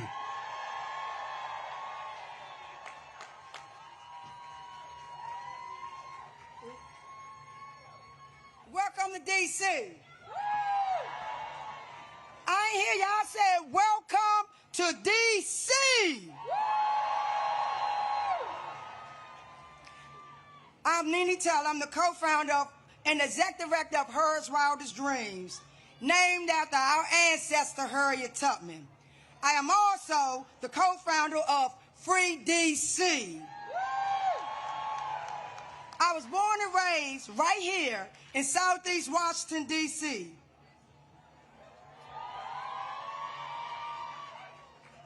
As many of you know, we are in a state of grief for the loss of our freedom fighter, Assata Shakur. We honor her life, her courage, and her teaching. She told us that we need a revolution of the mind and a revolution of the heart. These words still lead me because this work begins in how we show up for one another, how we care for one another, and how we show up for one another. Washington, D.C. is a black home. We come here to Washington, D.C. That is what you came here to Washington, D.C. That's what you're stepping into. A home built by black hands, held together by black love, guarded by generations who refuse to leave. The people of D.C. have been teaching, protecting, and fighting for this city long before most of you start paying attention. We have been living and breathing the consequences of racist policies, displacement, and over-policing since post-Civil War. We have been demanding and calling for D.C. to become a state. We need D.C. statehood now. D.C. statehood now. D.C. statehood now. On Monday, our freedom watchers were up at the D.C. courts until the cell block closed 2 o'clock in the morning. They were watching hearing after hearing after hearing of our neighbors being kidnapped over the weekend. We also have 300,000 black women who have been fired in the last few months. Most of those are federal workers right here in the district. And we just listened to lawyers argue at the Supreme Court that fixing the system to make it fair for black people somehow harms white people. This is what we're up against. This is what we are up against. Black people freedom is being threatened by a felon democracy and have been punched by white fragile supremacy. Here in D.C., we have been organizing, protecting, and building long before cameras arrived. If you want to help, listen to those who have been doing this work before Trump became in office, before all of this came to play. Listen to the ones that's been on the ground ever since 400 years ago. I see all of you right here, and y'all see me. All of the applauses, and yet, when you all called to meet, when I call you to meet impacted black people, where will you be? Ask yourself, where will you be? Will our movements need funding? Where will you be? When you are invited to teach, to share your skills, to support, strategize, and to defend black people in public, where will you be? Solidarity is measured by what you do when you are called forward. Community is responsibility, structure, and work. It's both the noun and the verb. It's the people and it's the people in motion. It is how we build safety for each other. It's how we keep us safe. Who keep us safe? We keep us safe. Who keep us safe? We keep us safe. Black people have been carrying the moral weight of this world for generations. We have stood in the gap for every fight against oppression, from Palestine to right here in D.C., because we believe everyone deserves to be free. We are not free until all of us are free. And I'm going to leave you. Assata Shakur taught me once again, weapons of mass instruction and weapons of mass love. She said it's not enough to change the system. We must change ourselves. That kind of change requires that we hold the line for one another. Protest black people in public and in private. I see you. I see your faces, just like you see mine. Will you tomorrow? Will I see you tomorrow? Will I see you next month? When more of our rights are being stripped and more of our black bodies are put in cages. Don't watch from the shadows. I charge you. I charge you to be on the front lines. I charge you to fight. And we will not end with because the day won't end with this stage when the stage come down and the cameras leave and you return home. The fight for our collective liberation is not contained to this presidio of the media attention today. So again, ask yourself, where will you be? My charge is you don't comply. I want you to say no to the kings. We call them oppressors. And I want you to help us to free the land, to free the people, and free us all, and free D.C. Free D.C. Free D.C. Free D.C. Free D.C.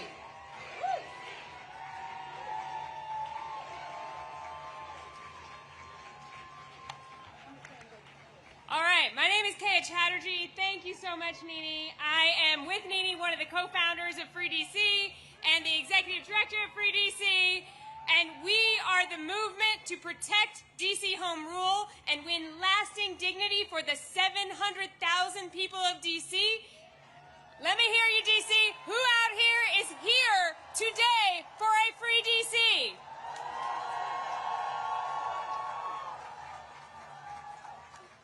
So DC needs to be free because what we are doing here today, right now, would not be possible otherwise. This president wants to silence dissent. He wants to silence protest. He wants to do that everywhere, and we saw him try to do that this week. President Trump and his allies lied about this very event that we are attending right now. He tried to get us all to stay away from here. But did we do that? Our right to protest is important everywhere, really it is, but there is nowhere that it is more important than here, in the capital of the country. We know what authoritarian rulers do. Authoritarians, they try to prevent dissent in the capital. They want to control capitals. They have tried to control capitals through the history of time and space because controlling a capital is a way to control a nation and a way to prevent the transfer of power. This president is no different from those authoritarians, and we saw that on January 6th, right? We saw that. And this president started attacking D.C. again the day he took office again. Today, we are in our third month of military occupation by armed forces from multiple other states in D.C. There are gangs of federal agents who are attacking our communities. And we've heard from so many people today that they've attacked our unhoused neighbors. They've attacked our immigrant neighbors. They've attacked black and brown neighbors. They've attacked our cultural institutions. They've attacked thousands of people who serve as federal workers. They've tried to take over our local police department. They put a disgraced Fox News host in charge of our local prosecutions. And on top of that, their allies in Congress are trying to pass dozens of bills, more than 24 budget riders that take away basic rights from the people who live in the capital of this country. This president is trying to instill fear among the people here. Exactly. Exactly. We won't let him. We know better than that. We know better than that. We know what to do, right? We know what to do. The people of D.C. are joyful. If you could see what I see right now, you would see an amazing crowd all the way back to the White House full of joy. The people of D.C. are powerful. We are going to use that power. We have what it takes here in D.C. democracy, not just to resist this tyrant, but to actually take him out of power and win. And I want to say, I'm not just talking about voting. I'm not just talking about attending rallies. I'm talking about organizing now like our lives depend on it. When we act collectively, if you could see the number of people here, plus think of all the people in all the other cities, when we act collectively, we have so much more power than we realize. We have way more power than they do. We have power as workers. Who here is in a union?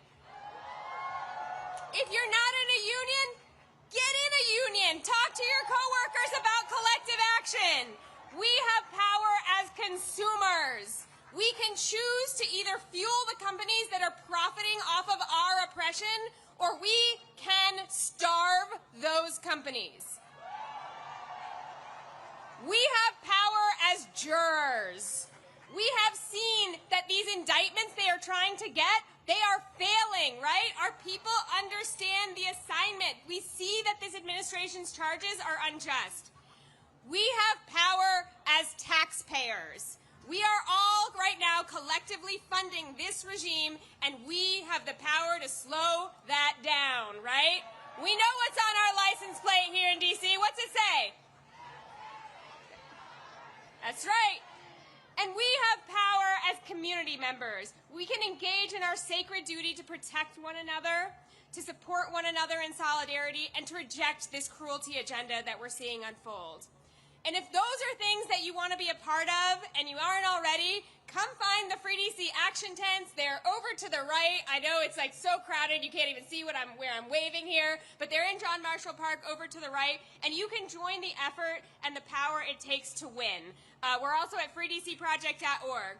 What we have seen over the last 10 months is that every single time they attack us, if we respond, we grow stronger.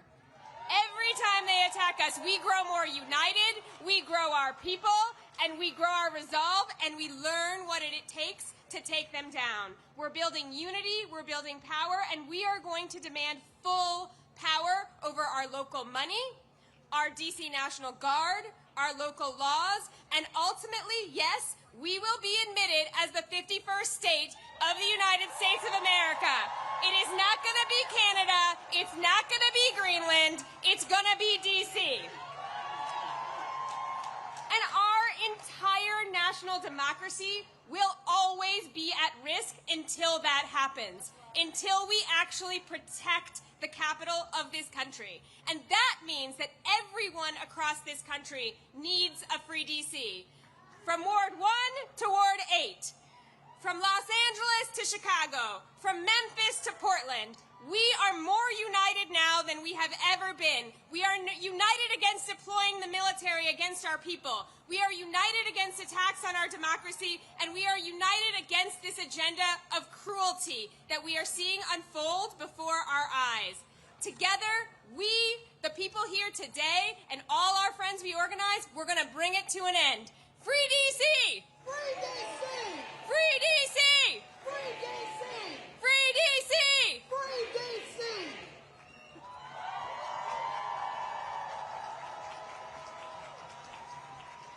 Washington, D.C., please welcome to the stage Leah Greenberg and Ezra Levin, co-founders of Indivisible.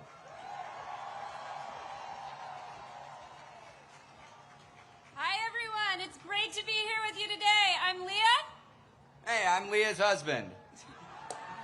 And we are the co-founders of Indivisible. We support a movement of thousands of local indivisible groups organizing in every state of the country. These are regular people who understand that saving our democracy is too important to be left to the politicians, and it's going to take all of us. Woo. Now, I've got a question for you. How many kings do we have in America? That's right. We are in the middle of a sprint by Donald Trump, Stephen Miller, their MAGA cronies, to consolidate power and bully American society into submission. They have come for corporations and billionaires, for law firms and universities, for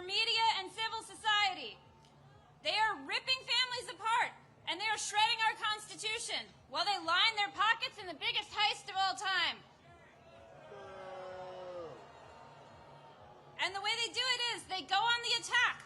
They make demands. They claim powers they don't have. They bully and they threaten to retaliate, and they see if anyone will push back. And if nobody pushes back, they win. And then they go on to the next attack.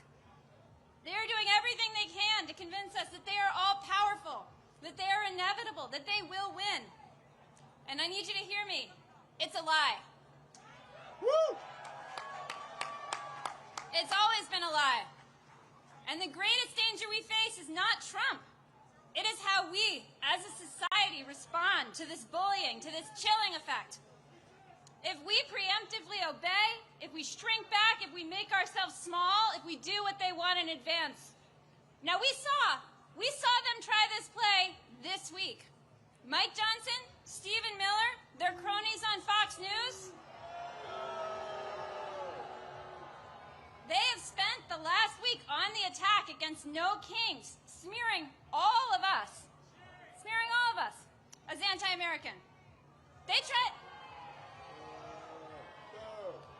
tried to scare us out of gathering here today. And I've got a question for you. Are we afraid? No! Did they scare us off? No! Are we going to back down now? No! That's right, because what we are doing here today is as American as apple pie. We are standing up for our rights. We are standing up for our neighbors. We are here because we understand.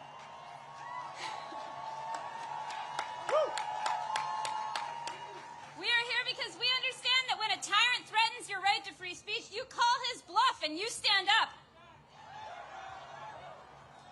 In every action and every day, we defy the regime. So I've got something to say to Mike Johnson, Speaker Mike Johnson, who spent all week smearing regular Americans. There are nearly a dozen No Kings protests happening across your district today.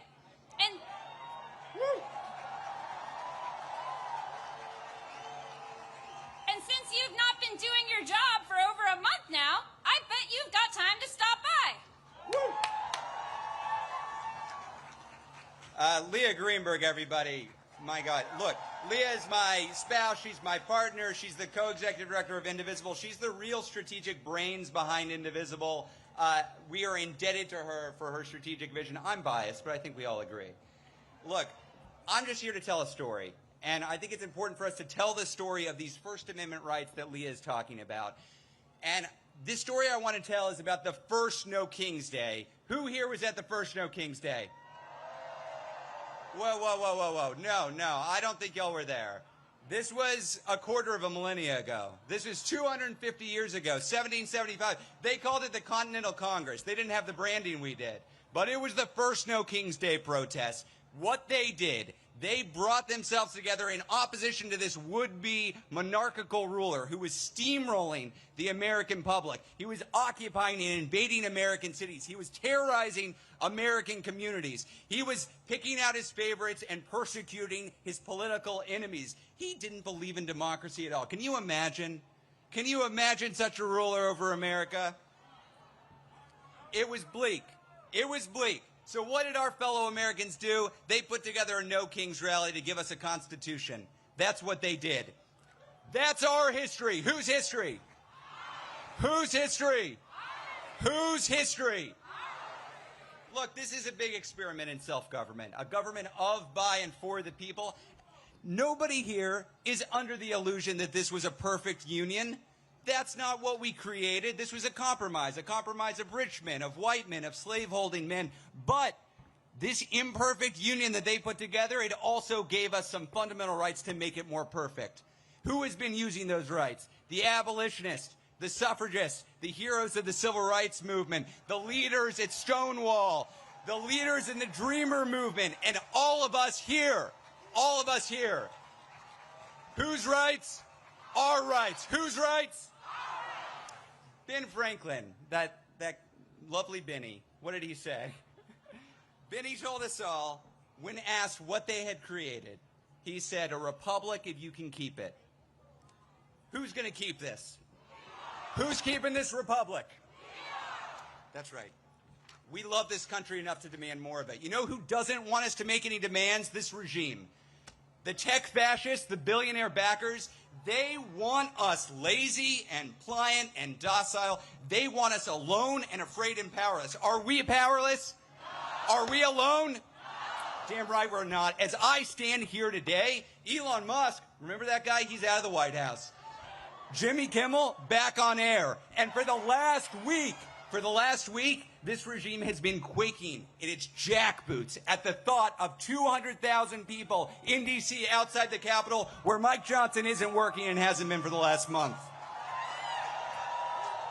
You know what it turns out? It turns out that we're braver than the billionaires. Who's braver than the billionaires? Who's braver than the billionaires? This is my favorite part, folks. I get to name some names. Jeff Bezos, who took a respected pro-democracy institution that had the slogan of democracy dies in the darkness, and he turned the slogan into corruption, capitulation, cowardice, shame. Mark Benioff, y'all see this guy in the news, the head of Salesforce, who is welcoming troops into San Francisco? This guy who is begging to give artificial intelligence to ICE to triple their size? Shame. Daniel Ek. Y'all don't know who Daniel Ek is, do you? The CEO of Spotify, which right now is robbing from musicians and running ads to recruit for a secret police force that terrorizes our communities. Mark Zuckerberg. End of story. Need I say more? But we're not just booing, y'all. We're not just booing. We're organizing. This is a movement of everyone in this country who is taking a side. We are taking a side. It is a time to choose that side. Are you on the side of the MAGA forces, of the Nazis, of the billionaires? Hell no. So I ask businesses, universities, churches, which side are you on? We're on the people's side. Which side? Look, nobody on this stage has told you there's no need to have fear. We see what this regime is doing. We see them rattling their sabers. We see them sending troops into communities. We see them zip-tying children and dragging them out of apartments. We see this. This movement, the 200,000 of us here, this movement is not a fearless movement. It's better than that. It's a brave movement. The other side wants to suppress dissent, chill free speech, and come after their opponents. We're not here because we're fearless. We're here because we're better than fear. We're braver than billionaires, and we're bigger than ever before. We're going to win this, y'all, because we believe, as all Americans believe, we don't do kings here. How many kings? How many kings? Now, we had a little bit of extra time in the program, and a guy in Vermont with some ideas about this wanted to come up. So let's have him out.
Washington, D.C.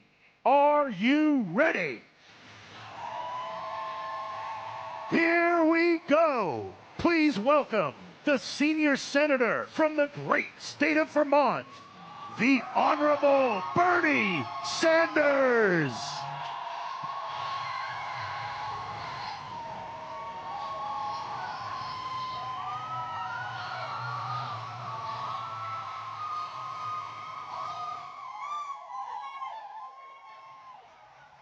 Thank you, Washington. Thank you, Indivisible. Thank you to the millions of Americans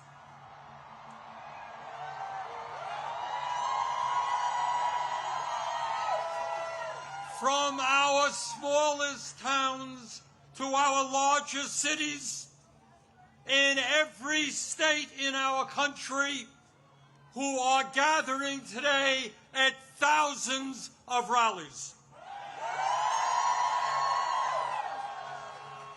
Mike Johnson,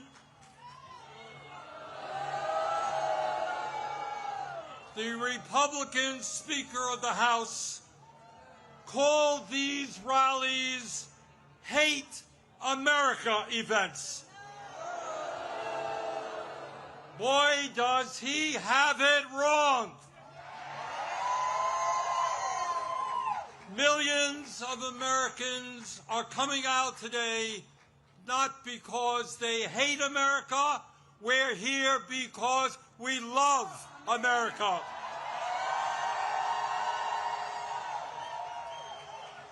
We're here because we're going to do everything we can to honor the sacrifices of millions of men and women who, over the last 250 years, fought and sometimes died to defend our democracy and our freedoms. In 1776, with extraordinary courage, the founders of our country announced to the world that they would no longer be ruled by the King of England, a king who had absolute power over their lives. They demanded freedom. And to bring that about, they fought a bloody war against the British Empire and the most powerful military in the world. Tens of thousands of Americans died in that 8-year war, but our forefathers fought on and they won.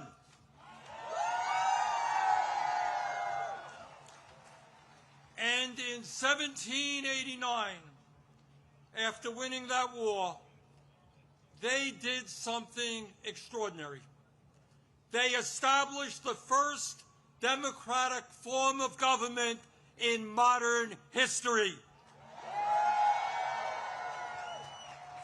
They said loudly and boldly to the entire world, no more kings.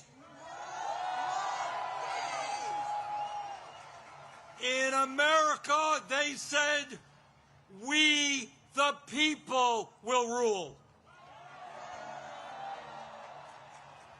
And today,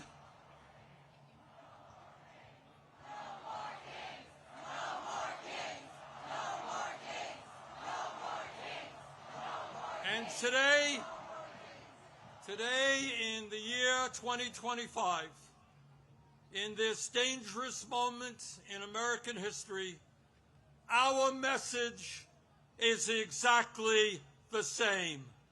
No, President Trump, we don't want you or any other king to rule us. Thank you very much, but we will maintain our democratic form of society. We will not move toward authoritarianism in America. We, the people, will rule.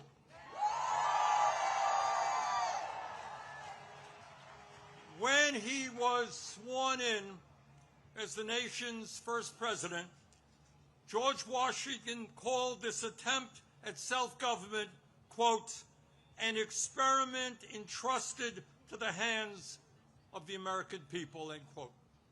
My fellow Americans, in an unprecedented way, that experiment is now in danger. It is in danger when we have a president who wants more and more power in his own hands and in the hands of his fellow oligarchs. It is in danger when we have a president who claims that peaceful protests in Portland, Oregon, or Chicago, Illinois, is an insurrection and calls in the U.S. military, and then threatens to arrest the mayors and governors who resist them. It is in danger when we have masked agents working for ICE, breaking down doors, throwing people into vans without due process, and taking them to God knows where. It is in danger when we have a president who sues and intimidates the media, who wants no criticism of him and his policies, and who undermines the First Amendment of our Constitution, the very foundation of American democracy. Our country is in danger when we have a president who threatens to arrest or imprison political opponents who stand against him, including the Attorney General of New York State, a sitting U.S. Senator, and the Governor of California. It is in danger when we have a president who undermines freedom of thought and dissent at our colleges and universities, and who attacks law firms that oppose him in court. It is in danger when we have a president who threatens to impeach judges who rule against him. It is in danger when we have a president who ignores Congress, refuses to spend money that Congress appropriates, and takes away money from states who voted against him. It is in danger when we have a president who demands that states redraw congressional maps to ensure that his chosen candidates win future elections. It is in danger when we have a president who illegally fires tens of thousands of federal employees right here in Washington, D.C. and throughout our country, and rips up union contracts that workers have fought for and won. It is in danger when we have a president who grossly violates the Constitution by accepting gifts from foreign leaders, including a $400 million plane from the royal family of Qatar, and then allows that family to build an Air Force facility in Idaho. Well, let us be clear. This moment is not just about one man's greed, one man's corruption, or one man's contempt for the Constitution. This is about a handful of the wealthiest people on earth who in their insatiable greed have hijacked our economy and our political system in order to enrich themselves at the expense of working families throughout this country. Yes, yeah, I am talking about Elon Musk, Jeff Bezos, Mark Zuckerberg, and the other multi-billionaires who were sitting right behind Trump when he was inaugurated. Remember that? The very same billionaires who funded his campaign, who have bestowed gifts upon him, and who have seen huge increases in their wealth and power since Trump took office. Yeah, yes, I am talking about the insanity of one person, Mr. Musk, owning more wealth than the bottom 52% of American households. I'm talking about the incredible injustice of the top 1% in America now owning more wealth than the bottom 93%.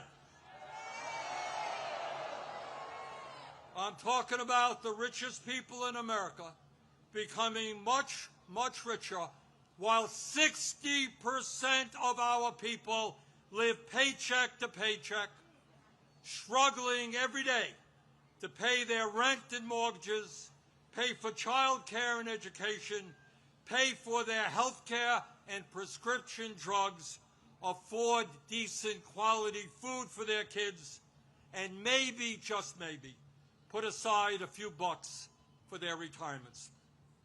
I am talking about our nation, the richest country in the history of the world, having the highest rate of childhood and senior poverty of almost any major country on earth. I am talking about our great nation having 85 million Americans uninsured or underinsured, and 800,000 people who are homeless, including people a few blocks from here. All the while Mr. Musk is on his way to becoming a trillionaire. I am talking about the incredible danger of the richest people in this country pouring hundreds of billions of dollars into artificial intelligence and robotics, which in the next decade will decimate tens of millions of jobs for the American working class. I'm talking about a billionaire class who believe that they have the divine right to rule, and who not only want massive tax breaks for themselves, but who reject any form of accountability or checks on their power. My fellow Americans, we rejected the divine right of kings in the 1770s. We will not accept the divine right of oligarchs today.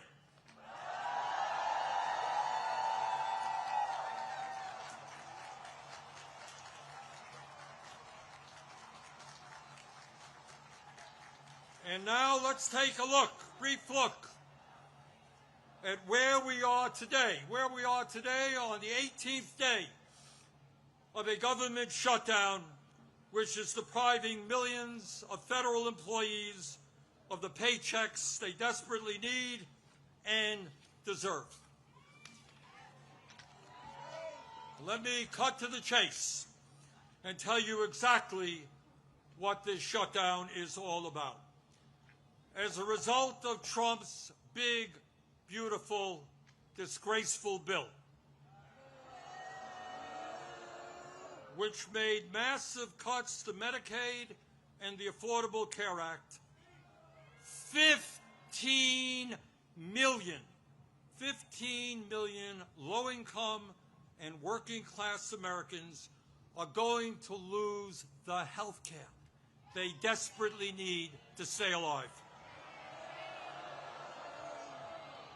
And my friends, studies suggest that when you throw those 15 million people off of the health care they presently have, 50,000 of them will die unnecessarily every single year. 50,000 Americans will die unnecessarily every single year. But that's not all. As a result of that same terrible piece of legislation, over 20 million Americans are going to see on average a doubling of their health insurance premiums through the Affordable Care Act. In my state of Vermont just the other day, people received notices from insurance companies that their health care premiums in some cases would triple or quadruple. And that is going on all over the country. At a time when we already pay, by far, the highest prices in the world for health care, millions of Americans are going to see outrageous increases in their health care premiums, which they cannot afford. And why is that happening? Why are the Republicans making a broken health care system, a dysfunctional health care system, even worse? Why are they bringing our health care system to the verge of collapse? We all know the answer.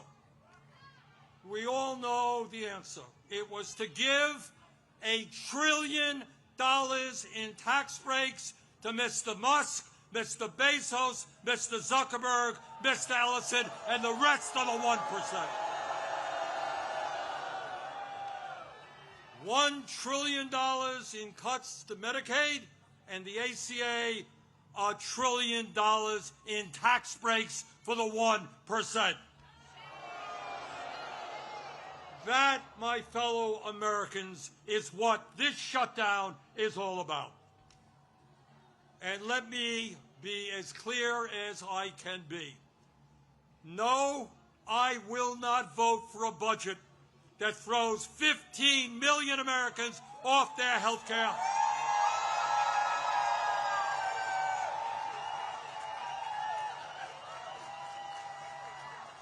No, I will not vote for a budget that doubles premiums for 20 million Americans. No, I will not vote for a budget that forces nursing homes, rural hospitals, community health centers to lay off staff and close their doors throughout this country. All to give huge tax breaks to the billionaire class. So today, right now, I say to my Republican colleagues, come back from your month-long vacation.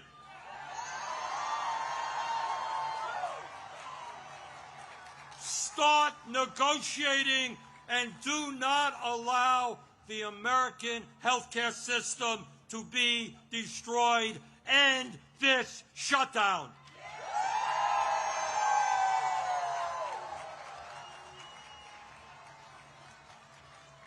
My fellow Americans, we are the greatest country in the history of the world. And when we stand together and don't allow demagogues to divide us up, there is nothing that we cannot accomplish. Yes, we can create a vibrant democracy by ending Citizens United and not allowing billionaires to buy elections. Yes, we can join the rest of the industrialized world and guarantee health care to every man, woman, and child as a human right. Yes, we can build millions of units of low-income and affordable housing and allow our younger generation to enjoy the American dream and own a home of their own. Yes, we can make public colleges and universities tuition-free and have the best child care and public school system in the entire world. Yes, we can expand Social Security so that every senior in our country can retire with dignity. Yes, we can raise the minimum wage to a living wage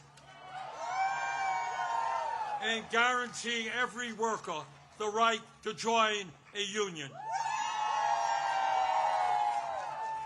Yes, we can lead the world in transforming our energy system away from fossil fuels and create millions of good jobs as we save the planet. Yes, we can guarantee that every woman in this country has the right to control her own body.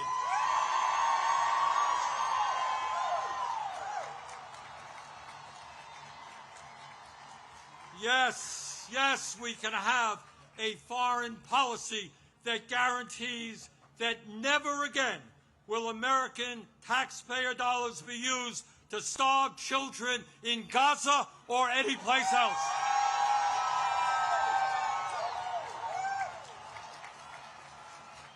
And now let me raise a question that I have been asked over and over again. You know, Bernie, great ideas, but how are you going to pay for them? Great question. Thanks for asking. And here is the answer. At a time when the wealthiest people in America have never, ever had it so good, at a time when billionaires are paying an effective tax rate lower than a truck driver or a nurse, yes, the top 1% and large profitable corporations will pay their fair share in taxes.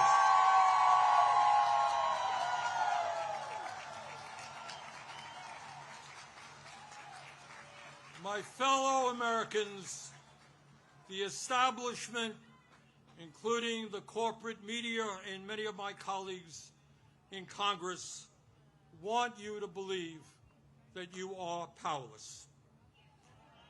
They want you to believe that you cannot change the status quo. But that is a lie. Throughout the history of our country, when Americans have stood up and fought for justice, they have prevailed.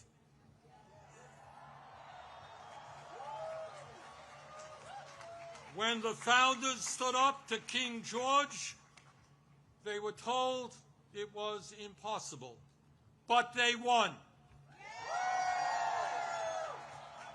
When abolitionists fought to end slavery, they were told it was impossible, but they won. When workers organized to form unions and stood up to their bosses, they were told it was impossible, but they won. When women demanded the right to vote, they were told it was impossible, but they won. When black Americans fought to end segregation, they were told it was impossible, but they won. When the LGBT community stood up for their rights, they were told it was impossible, but they won. Brothers and sisters, they did it then. We can and will do it now. And how do I know? How do I know that we will succeed? Take a look at this huge crowd right here in our nation's capital. But it is not just here, as I understand it. Today, October 18th, 2025, there are more people out on the streets in more communities all over our country than we have ever seen in American history.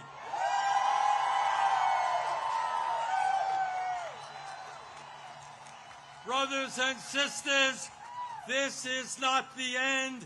This is just the beginning.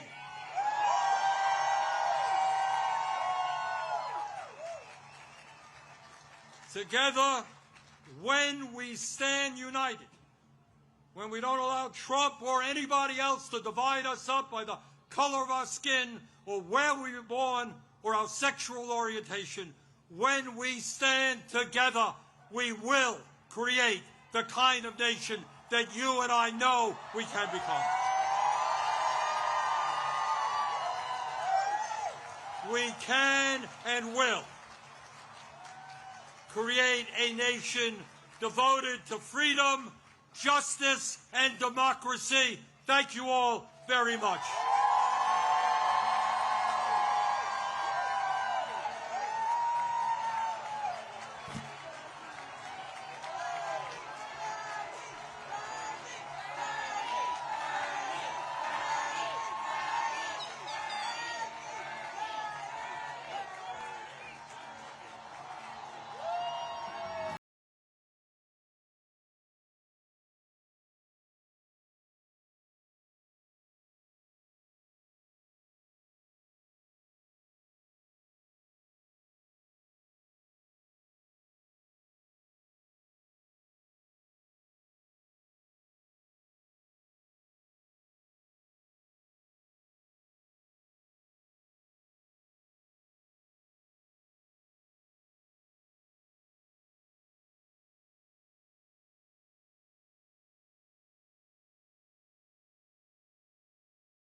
bread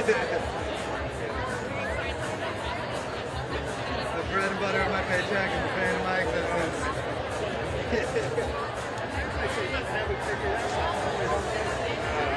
The problem is every time they figure it out, it's like every one of them changes. Like, every year Facebook adds something new.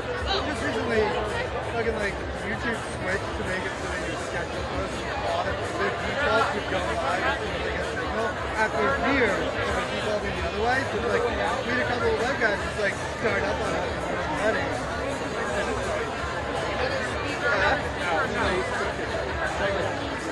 Yeah, dude. Like, Oh my if you god. don't start within 10 minutes, you're like, screw your link. You Yeah, can never have this link again.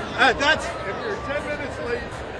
yeah. It's like I would wait until I was like 5 minutes beforehand to like make it because they would see that. What do you care whether we're on time? Just makes you do, right?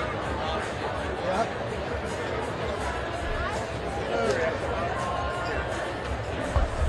Let's get this.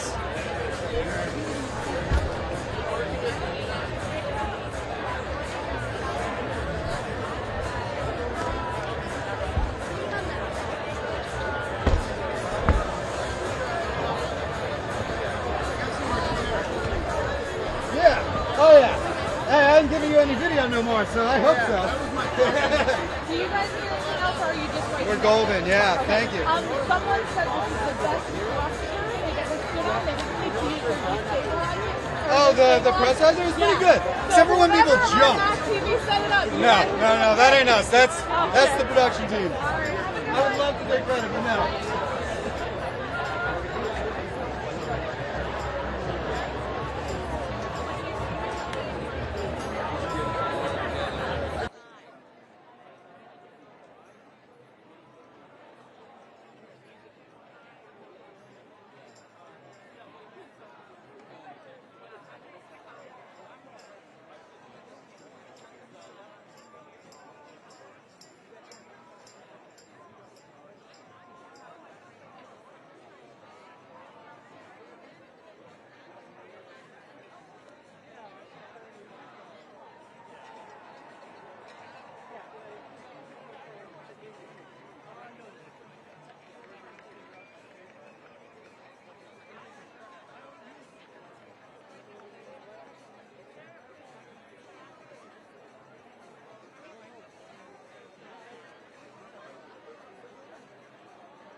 Went out this way.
On person. Oh my god.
So my friend is a conspiracy theorist.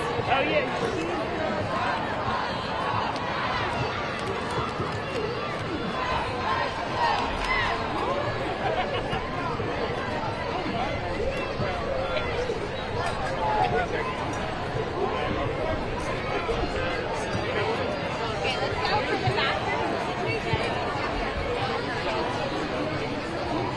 You know, it is time for a general strike. People do that shit this country. Yeah, we need this.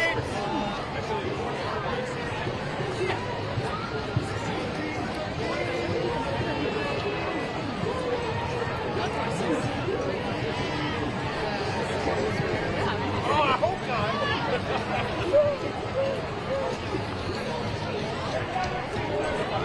Oh, man.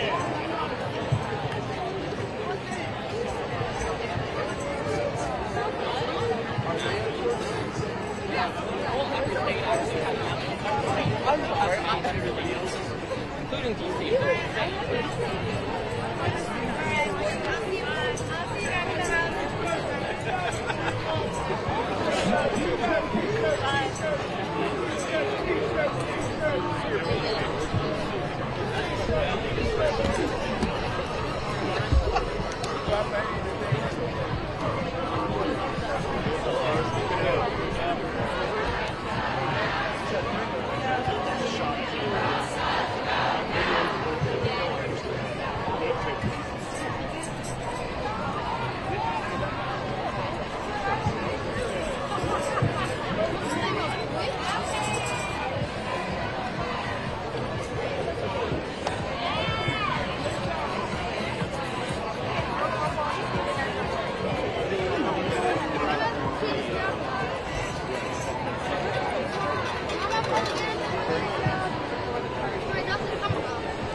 I've known that there are like a million. Yeah, there are.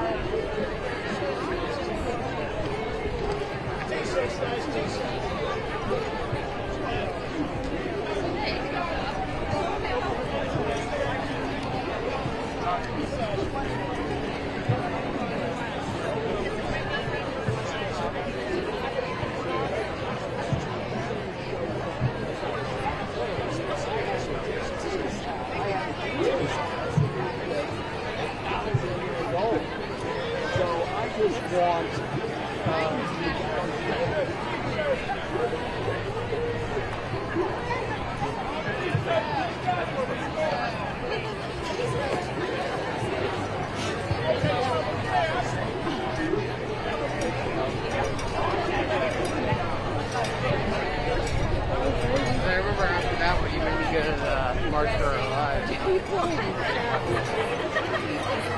right. Power to the people. Power to the people. I thought it's not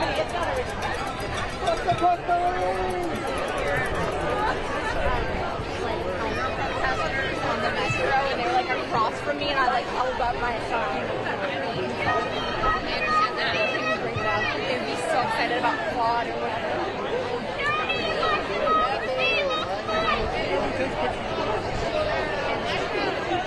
I'm not fun. I bet they closed the station. It's like getting a little rough.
Right now,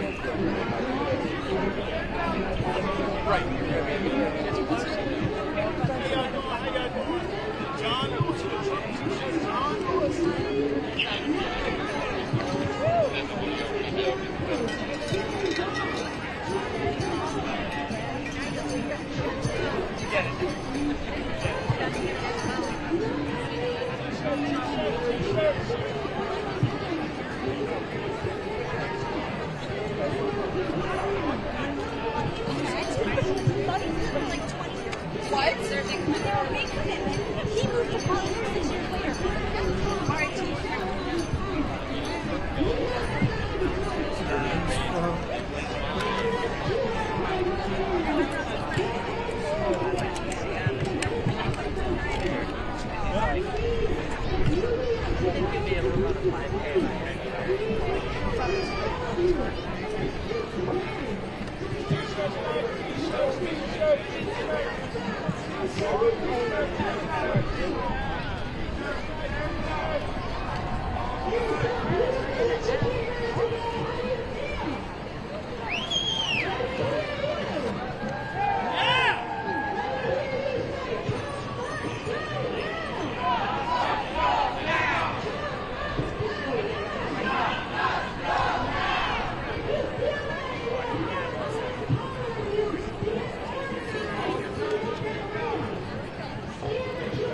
T-shirts, get your T-shirts.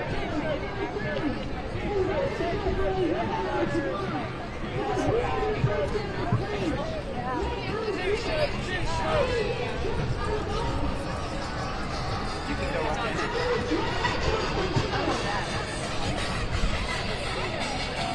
I mean, if you want to go ahead and play and get your ticket, I can do that.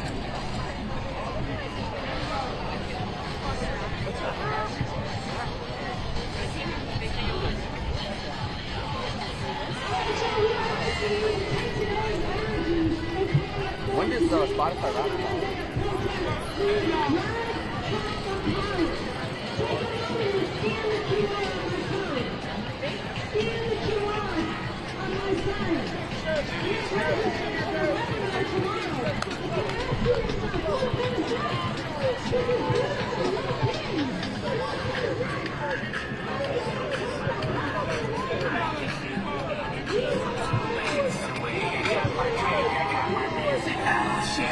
Today at the Olympics, don't kill my vibe. Please don't kill my vibe.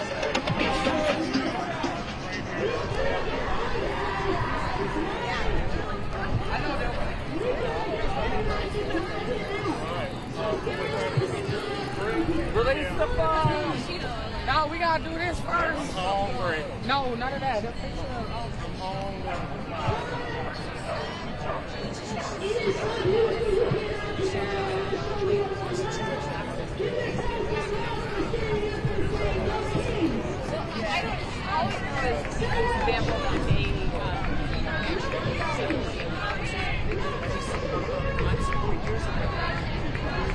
He doesn't want people to know that he's convicted criminal. If you want to go to YouTube.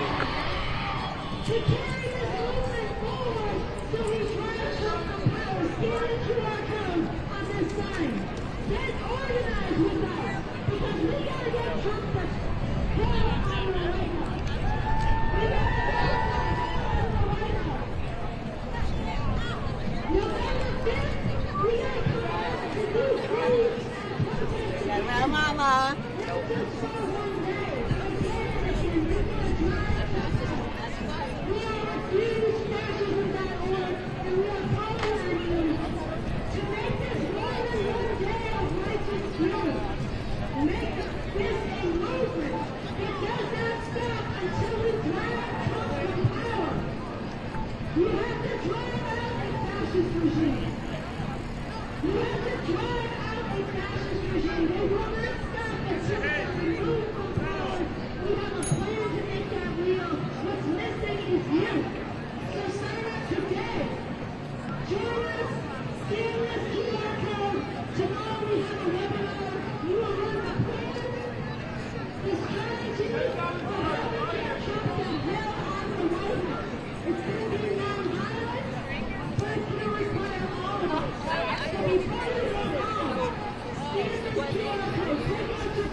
That's okay. That's why they're wearing the costume. T-shirts, T-shirts. I know.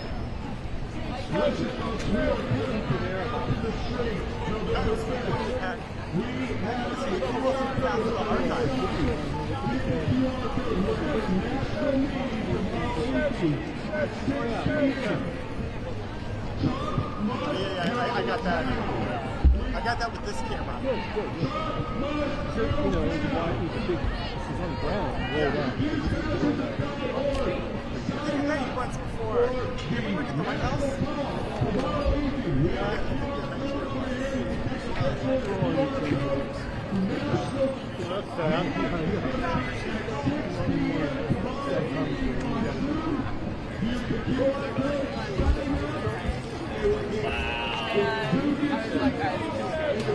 I was like talking to them. It felt like I was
Ladies and gentlemen, refusefascism.org is having a national call tomorrow at 6 p.m. Get a photo of the QR code. We are organizing for November 5th. The national call is tomorrow at 6 p.m. We will be in the streets November 5th, November 6th, November 7th, November 8th.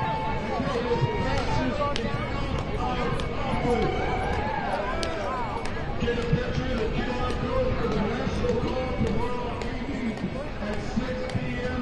where you can find out what the plan is to drive this racist, fascist out of office.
At 6 6 p.m. tomorrow evening. It's our plan to drive this fascist regime out of office. Take a picture of the QR code.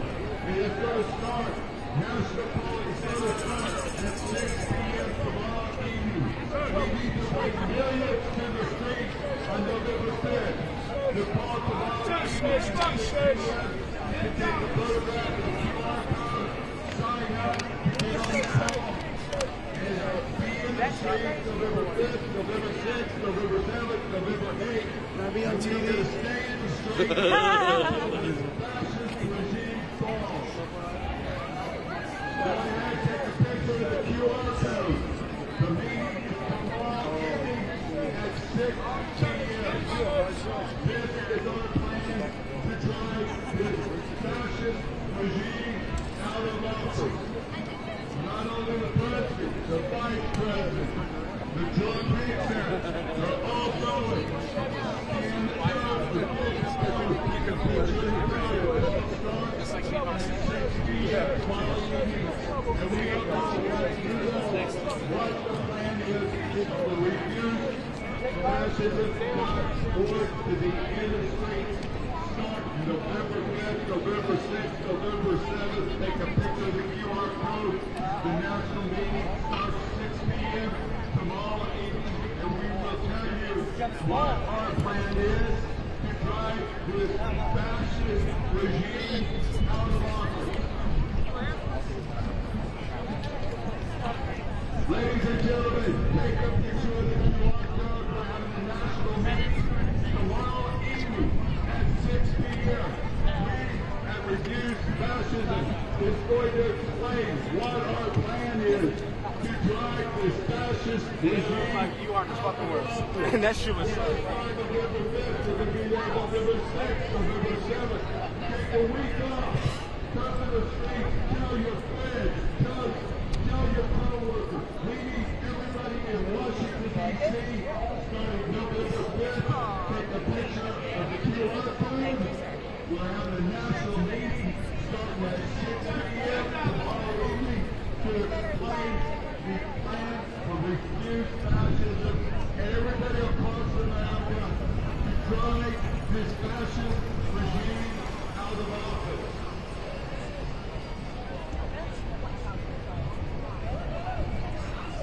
Ladies and gentlemen, we're having a national call tomorrow at 6 p.m. Scan the code, get on the call. We are going to explain what the plan is for refuse fascism to take and drive this fascist regime out of office. It's going to start November 5th, 6th, 7th. We are going to stay in the streets until this fascist regime falls. Get a picture of the QR code, the national call starts at 6 p.m. tomorrow evening. We are going to talk about the plan for being in the streets on November 5th to drive this fascist regime out of office. We'll be in the streets November 5th, November 6th, November 7th until this fascist regime is gone. We cannot have our American streets with ICE and National Guard. This is bullshit. Sign up. Be on the National Guard tomorrow, 6 p.m. Take a picture of the QR code.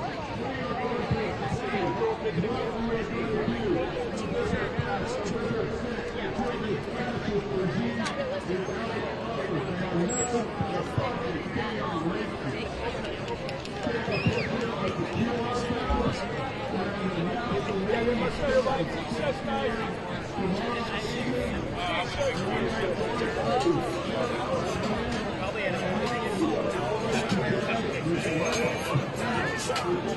Okay.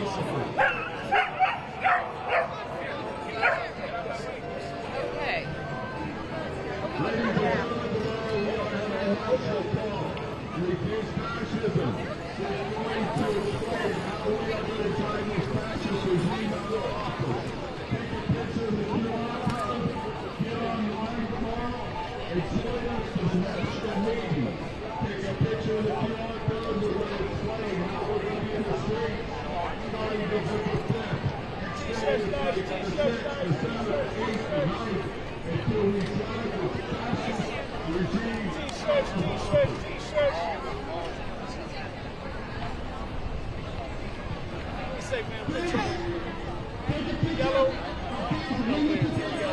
yellow over there, brother. That's the yellow shirt over there.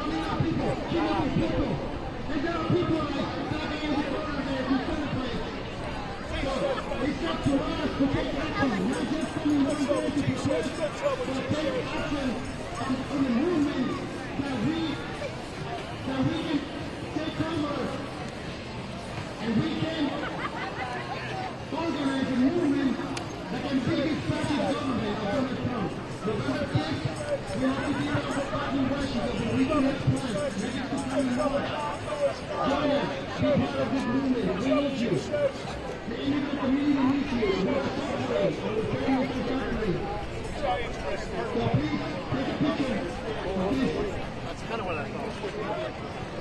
Ladies and gentlemen, take a picture of the QR code. We are having a national call tomorrow at 6 p.m. We are going to starting November 5th. We are going to be in the streets day after day after day until it's fascist regime falls. Take a picture of the QR code on a national call tomorrow at 6 p.m. We need your help. Please, be on the call tomorrow night at 6 p.m. Take a picture of the QR code, and we will explain to you how we plan on driving the fascist regime out of office. Take a picture of the QR code. Be online tomorrow at 6 p.m. And we will share the plan to drive the fascist regime out of office. It will start November 5th. So yeah, you guys do that and go home.